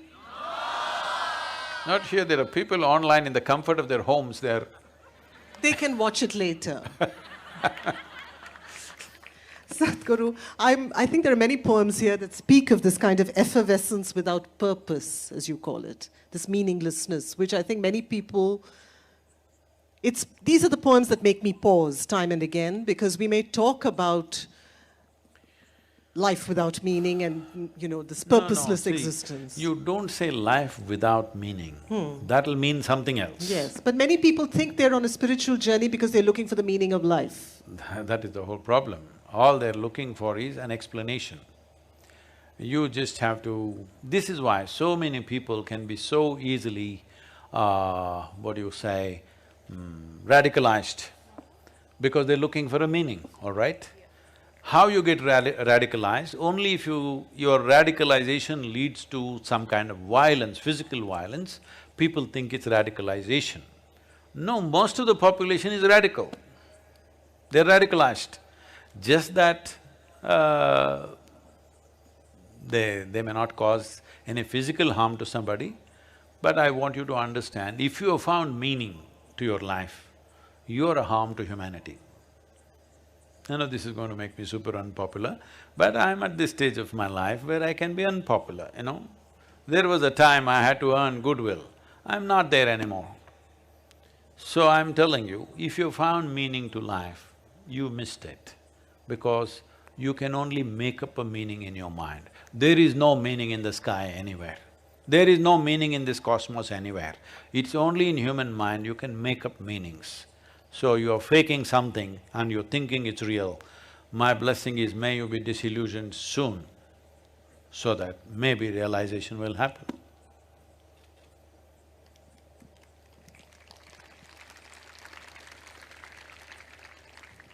Have you found a meaning in a flower, or a cloud, or an empty sky? No, it's only in human mind, right? And I think very often poetry itself is a kind of break, a kind of reprieve from meaning. And that's part of its beauty. No, deeper meaning now.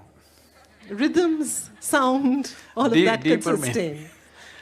Poetry is always believed to be deeper meaning. I know.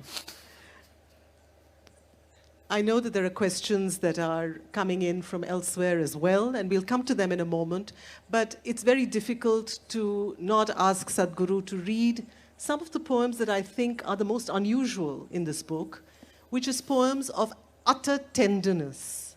We've all known, or many of us have known, the compassion of a guru. Hey, not everybody moment. experiences me like you, thinking Sadhguru, you'll have your moment.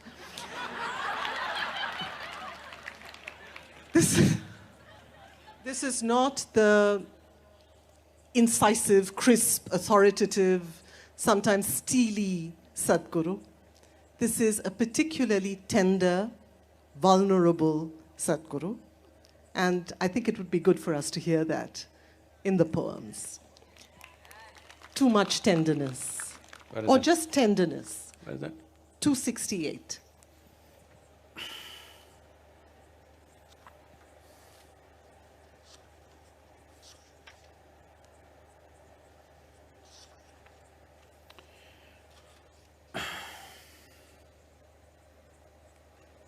Too much tenderness. Tenderness. Let's go too much. No? Any of the tender poems. There are 3 of them.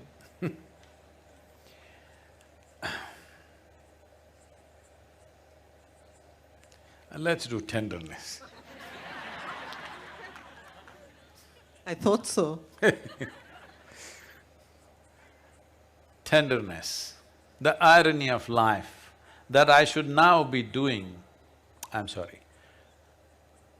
the irony of life that I should now be doing everything to bond myself, to bind myself, to demarcate boundaries that no one should cross, doing my best to be self-centered, all these antics just to keep this crumbling cage intact. With the work done, why linger on? Depart gracefully, says my mind. But what to do with lovers who have lost themselves in the process of loving? Too many lovers, the very remembrance brings tears of too much tenderness, so I will act brash and go on. I've been brash enough. When was this written? This is just after Dhyanalinga. I was completely incapacitated, I couldn't sit up or anything. My speech was gone for almost… I don't even remember how many days, but for significant enough time that I had no speech, and I was living in the shrine. There was nowhere else I could move, I couldn't move to my bedroom. At that time when things slowly… people were tending to me and putting me back on my feet somehow. At that time, when I first… I sat here, just this side of the leaning tree, under another tree there, and I spoke to a small group of people that day where I had to be helped to sit down and get up. because the last few months were killing for me. It had taken my life. At that time, nearly I would say, in terms of my energy body, nearly 65–70% was severely kind of gone, very badly damaged, mauled. Did it consciously because it had to happen in that time-bound way, things were going out of control in the outside situations. There was no time, there was no room to do anything else. But when so many people gathered and most people thought I won't make it, it was so.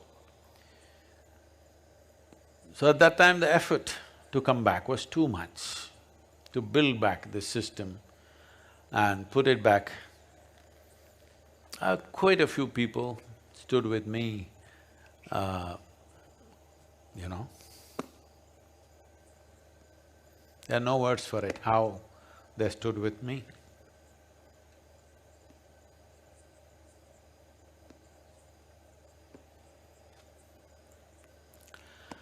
So at that time, the struggle of almost recreating this body, and we thought we will just make… because there are invites from United States for many years, and we thought we will just make one trip, that before I leave, one trip to United States, so that we'll put some seed in the West and come.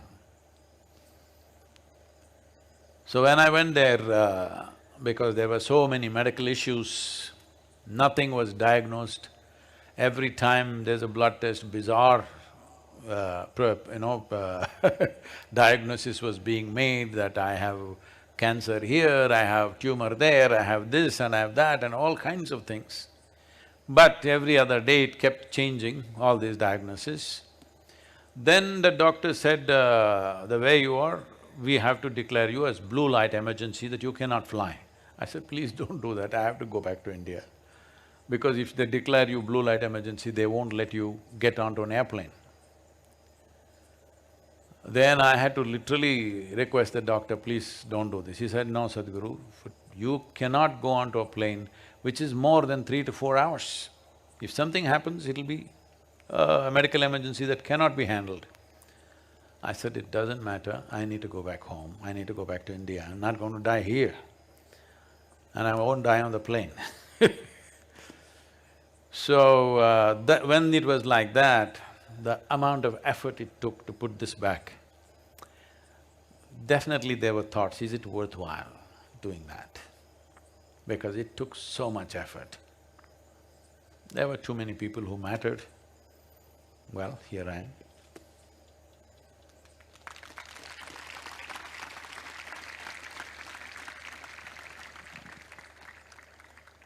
You know, you've often talked, Sadhguru, of the Guru as a device. I remember reading this again some days ago, and I wondered if you could say something about how, without giving away trade secrets, how this works. I'm not in any trading. Okay, but how does this work on the level of the physical presence of the Guru, the non-physical presence of the Guru, and also what we are seeing now, which is the image of the Guru, which proliferates, I mean, particularly with the online world and so many images of you everywhere. Are all these, you talked of actually consciously crafting your persona, your personality. Is the image similarly crafted? And how are each of these dimensions intended to operate? Well, people who've been around me for 30 years or so, a little more than that, some of them who followed me from Karnataka or been with me for nearly 35 years at least. Well, my daughter has been with me for 30 years now. Oh, I'm sorry, I divulged her age in case she's telling everybody she's 18, I'm sorry. So, they know how many times I've completely changed my characteristics.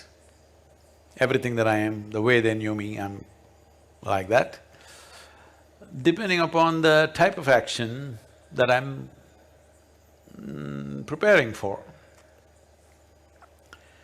Now suddenly in the last 3 years, see, nobody had seen me riding a motorcycle till 2019, okay? But now suddenly half the world believes, at least half the world that follows us, believes that I'm a motorcycle guru. This is the world I want you to understand. They've just seen a handful of pictures or maybe short videos. But only in 2019, 2017, no? 2017 first time, yes. 2017 just in Bangalore and Mumbai I rode just for half an hour. It's only after that Cauvery calling and then after that a few pictures here. But they think all the time I'm riding motorcycles, all my life. No, for almost over 30 years, I neither touched a motorcycle nor did I ever think about it. Though at one time I lived on it. So now, tomorrow we're leaving for the Himalayan jaunt. After 41 years, I'm riding in Himalayas. People who come with me will see, I've not lost a day. 41 years is a long time in a man's life, but it feels like I've not lost a day. How I was in 2000, that I was just talking about, how I am today is another world. It is not another world, it's a completely different man. If you're looking at me as a man, this is a completely different man. So many people who knew me then are a bit disappointed with me. Sadhguru used to be fiery like this, if you look like this, everybody would get zapped. These days he's acting like a joker. It's okay. Because as a man, I am what I am for the moment of action that I need to do. Otherwise, I'm not even a man. That may be hard to digest, but I am not.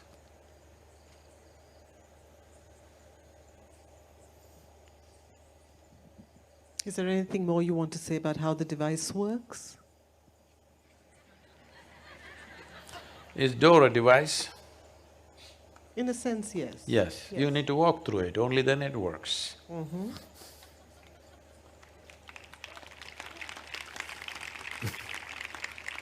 I think we've come to that point when it would be good to have a couple of questions and a break from mine. So we have, I think, a video as well as one live question. We have a couple of… We have Kangana Ranot in the audience. Yes. Namaskaram, Sadhguruji. Hello, ma'am. Sadhguruji, your poems are so wonderful. Hey, you just got the book, you haven't read it. I have. Some of them I've read on Instagram and on your other social media accounts. And these poems are so wonderful. I've never read anything like this before. Because I've grown up on poetry, I've been a fan of poetry. They're more emotional or sensual or, or melancholic or more… but this obviously triggers something else in you beyond that. So I want to ask you the question that ma'am had asked you, that you said it's just a reflection, that, it's just a reflection, you are just a mirror. But it must be cathartic as well, right? Because you explained right now in so many events of your life when you said that consecration was happening and people were acting funny, that time you expressed yourself. And then there is this poem which I just saw, Too Much Tenderness. I think you may have written about somebody you lost in your life. So do you feel a sense of, can you putting your story out there, is it cathartic for you? What is the purpose of it? See, only if you have something pent up, you need a cathartic process. Do I look like I've gathered any substance living here? No, you don't. And what you said about these being absolute reflections, I do agree with that also. No, I mean to say, catharsis is meaningful only when you have some pent-up stuff. So this is something, I know I was in United States and this journalist was interviewing me. Sadhguru, all the time you're busy, how do you unwind yourself? I said, I don't wind myself up, first of all. Why do you wind yourself up and then unwind yourself? I don't wind myself up, so where is the question of catharsis? See, when before I'm 21, I wrote certain kind of poetry, which was more of all about injustice and anger and stuff like that. But then, when I was around 20, 21, I realized this is just rubbish. If you want to look for injustice, everything looks unjust in the world. There's simply nothing which is just. There's no justice. Justice itself is a foolish idea. I know people will attack me for this, but I'm just saying that what I want is justice, what you want is injustice. That's the understanding of justice. Aren't there some fair things to happen? Yes, the world has to be fair. But is there something absolute called justice and injustice? Well, if you go and spend enough time in the courts, which I have not done, but I know what happens there, if you spend enough time in the temples of justice, you will understand what is justice and injustice, what I am saying. So, even in a home, if there are two children, one will feel there's injustice against that person. Always this is going on. Sometimes there may be some substance to it, sometimes no. But whichever way you do life, even here I'm sure in the ashram, some people feel, I am unjust, I'm spending more time with somebody, doing something more to someone else and not doing to you. This is always there.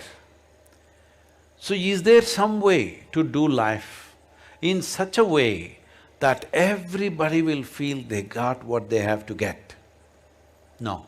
People who think they have to get something, you can never ever satisfy them. Never. Doesn't matter what you do. Today you can make them happy, tomorrow they will come up with something else. So, this idea of trying to be just to everybody, no, I'm inclusive. I don't hold one above the other. But action, I know, in action everything is injustice. That's simply not possible. It is simply not possible to be just. Right now, you're sitting here and asking the question. If all these 5,000 people want to ask this question now, one question, I'm sure they have their own. we will be sitting here forever, all right? So, is it justice? No, it is not. It is not fair that way if you look at it. It is just that in your heart you hold everything the way it is, not one above the other. Once you're like this, you act as it is possible. You know the imperfection of action in this world. Do it whichever way, action will never be perfect. However you do it, only a fool will think, I've done something perfect. There is no such thing as perfection in action because however you do it, there is a better way to do it. Always. And always somebody can find fault with how we have done it. I myself can find 100 holes in everything that I do, including my poetry. Yes. So, it is not about that. It is just that there is a tremendous phenomena here. We are completely deviating from that because we are too invested in our psychological drama. But without the drama, there is no movie making. So probably you searched and saw which one is something you can sing in the next song, next movie. None of these are no good. I will write one. I'll write one for the Hindi cinema, maybe. Why not? We are waiting, Sadhguru. I know there's one more question. I think that's on… is that on screen? Yes. Hello Sadhguru, I have just heard that your new book of poems is coming out, which is called The Eternal Echoes. I am very excited and I'm looking forward to reading it, but I have read these few poems and out of them one of my favorites is Linga. So I'm just going to read it out for everybody to listen to it. You're the firstborn, the first expression of the cosmic emptiness. The wise ones aspire you to be the source of all this lively mischief. You're the source of all pain and pleasure. You're the lowest and the highest. The games that you play, the multitude of forms for which you're the source, are neither this nor that. I walked through creation to discover you in me. O Ishana, the most glorious form. Blessed is Isha to be your abode. It is a beautiful poem and I absolutely love it. But may I ask you, the poem is called Linga, and why is there no mention of Shiva? Why this poor girl is standing near Yogi, huh? Mani, what are you doing there? Oh. Yes. It's page 429, Sadhguru, if you want to read it. It's okay. No, I know the poem. Well, in the vastness of nothingness, this vast emptiness, which you call as space in English language, here in the yogic culture, we call that Shiva, that which is not. Linga means a form has happened. That means it is no more that which is not. So once Linga has come, Shiva, no, because there is something now. There is no nothing anymore, it's something is on. Well, something is just an expression of that nothingness, but still, in our perception, something has manifested. That's important, because we are like that. You don't know where you were before you were born. You're here. Now you're here. Nobody is talking about your grandmother anymore because she's not there. I'm sorry, she may be there, great-grandmother. Okay, I'm sorry I don't wish to send anybody early. Your great-grandmother, we are not talking about her now because you're here. You have manifested. Your great-grandmother is the basis of your existence, but we don't talk about her anymore, unless she was such a superstar. Otherwise, she's forgotten. Forgotten does not mean dismissed. It's only because of her we are here today. Similarly, only because of Shiva, there is Linga. But once Linga has come, we have a form. We have a new child to play with. We are not interested in the dead anymore. So, you know, in the Indian languages, these words are so related. Shiva, Shava, all these things. Shava means the dead, Shiva means the nothingness or that which is not. So, the linga has manifested, the poem is about the linga, so we're not talking about the Shiva Mauni. You're Mauni, but you're talking. What can I do?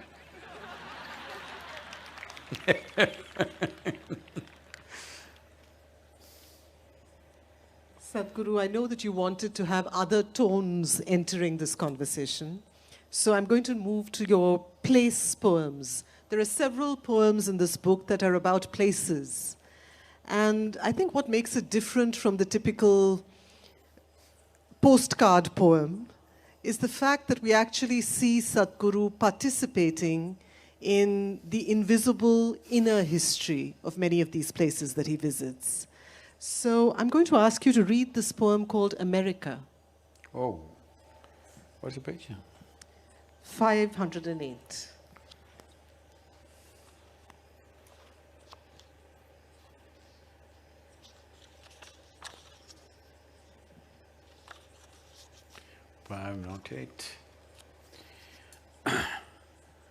America.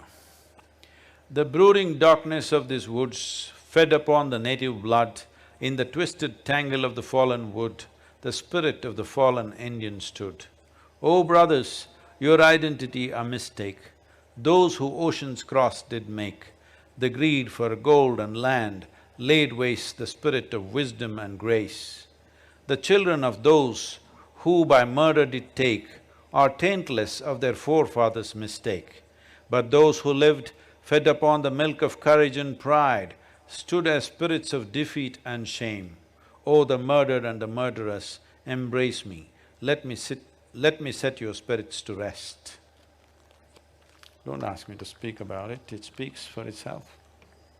Well, this America poem, which probably I must have written in 2003.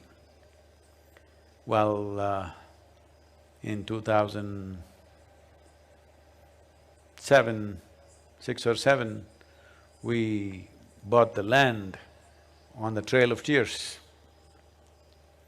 And in 2020, we made the Native American trip. Unfortunately, life takes that long to manifest. We did the… of mystics and motorcycles, we rode across United States, did around 10,000 miles in 36 days, touching over 21 states, American states, and over 17 Native American nations.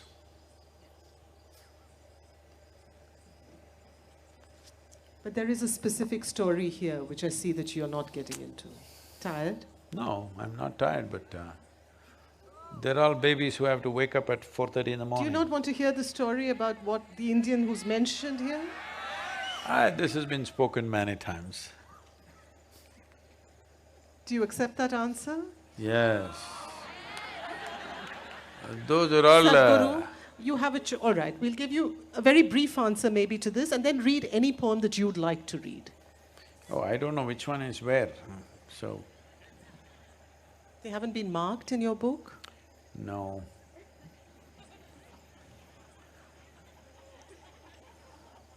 Okay, so I have a couple of requests.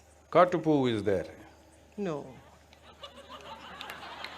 Dumbfounded. Okay.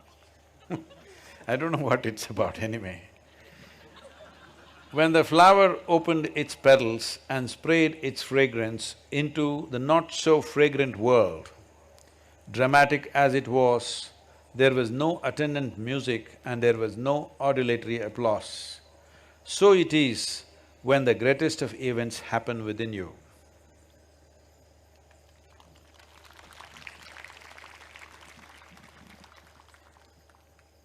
No drama, I'm saying. Yes.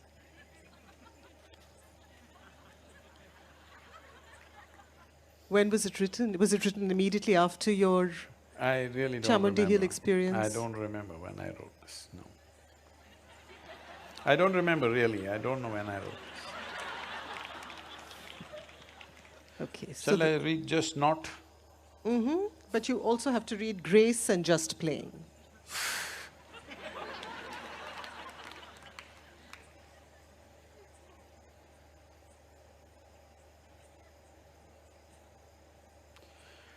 Laugh your head off if you can. Cry your heart out if you cannot laugh.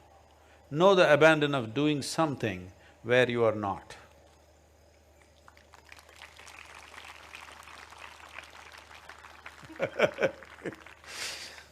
Just not. The roots of divine are entrenched in this body. Where the flowering of the divine occurs, there heaven is. This divine flowering happens not in the heavens above, but in the inner spaces. None can see the flowering, but can anyone miss the fragrance? Just not, and you shall know.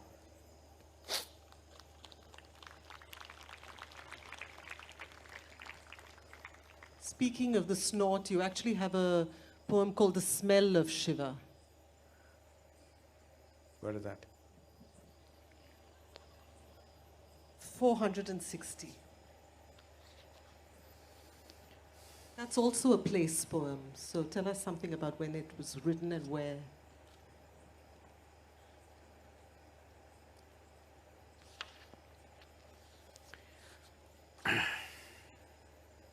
Smell of Shiva.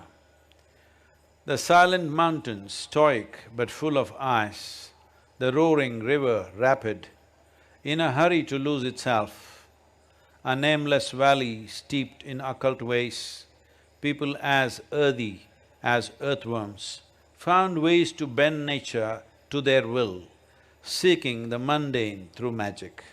The smell of Shiva makes me sit down for a night, a day and a night, and how to tell the fools of his plumbless ways. This is in the Yellowbong Valley in Nepal. It's one of the strangest places that we have hit. We were trekking, I don't remember which year, when we were probably 2012 or 13, somewhere around there. So it was a hot trek and then we walked into this valley.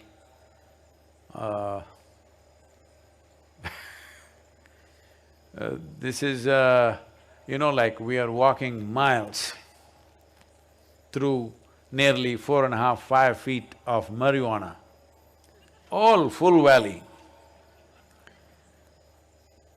So they're already laughing. What's there to laugh about a plant? But they're like that.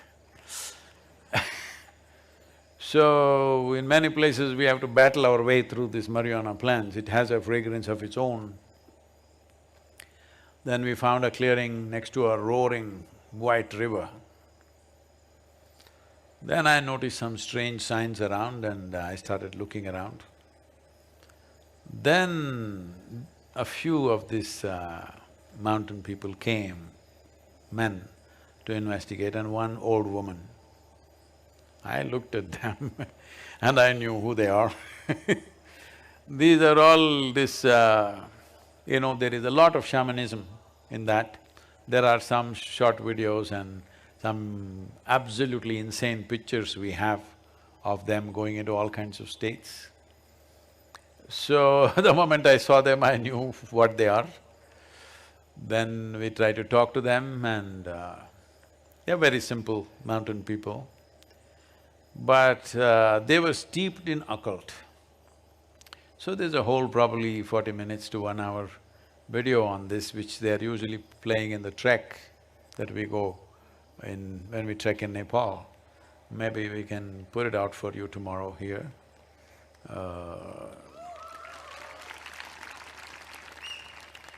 So I don't know if… I don't think it's on the YouTube and all that because it's a bit crazy stuff. Because this valley is a crazy place, totally crazy. They found ways, being alone in these mountains, no roads, no communication, no nothing.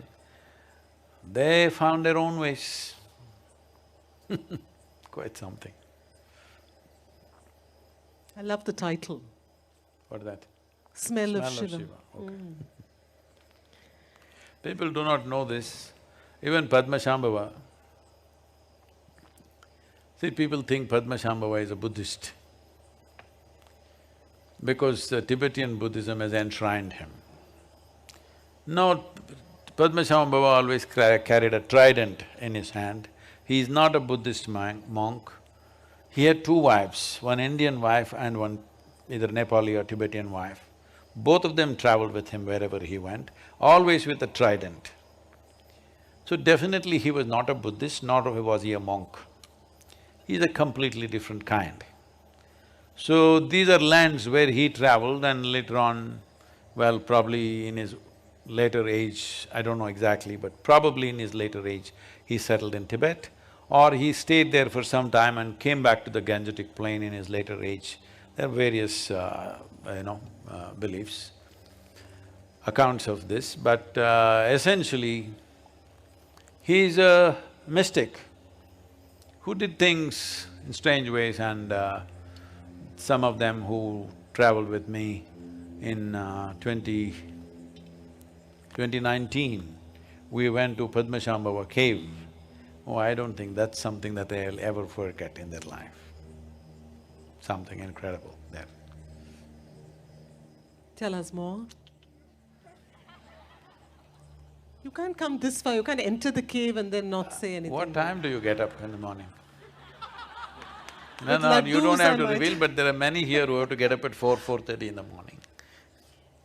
Okay, I have to admit defeat. So I'm going to ask Sadhguru, I think it's actually best to leave with the sound of a poem in one's ears. I must say, despite the inquisition that I've subjected Sadhguru to, I am a lover of poetry, and I do believe that the best poetry is just the kind that you can marinate in, sink into, and there's an entire book waiting for you to immerse yourselves in. I'm just going to ask Sadhguru to read perhaps 2 poems and leave us with those. I thought one. Okay, 2. All right, which 2? Tell me quickly. Grace and Just Playing. Huh? Grace and Where Just is Grace? Playing. Where is it? Why has no one marked Sadhguru's book? What page? 548. No, it's marked 548, I can find it, that's why.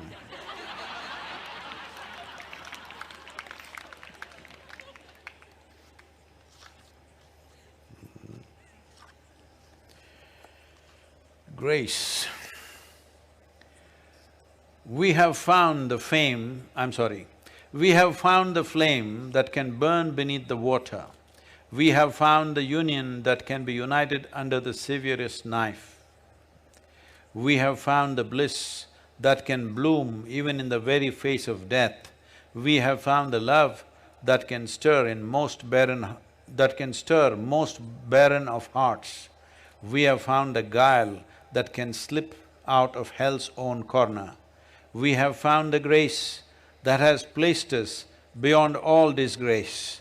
We have found a jointedness that can make Shiva feel like two. O Shambho, your grace has brought us this far, may we proceed unto you. Where's the next one? Okay. When I'm finding the page, huh? When I'm finding the page, they will all pause. 32. Just playing. There are private spaces in my mind where I agree with all and sundry. But there are public spaces in my mind where I could debate all that anyone says or thinks. This is not a contradictory existence, just that deep down I never took sides of any sort. Though I stand stoutly for all that I take up, don't you go thinking I'm in a confessional mode, just playing with you, as deep down in this me, there is really no you and me, just playing.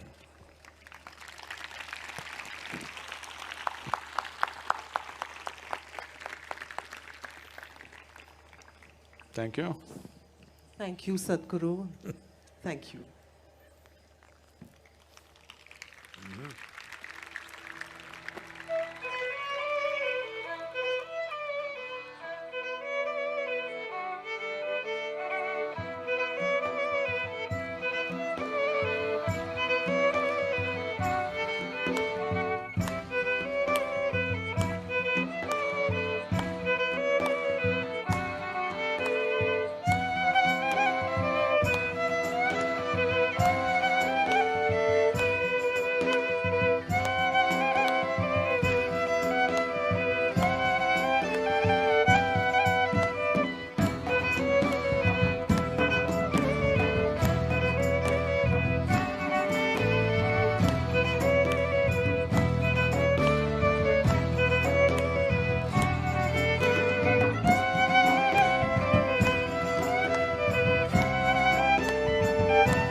I miss telling this to you, that the highest literary award in India is called Sahitya Akademi Award.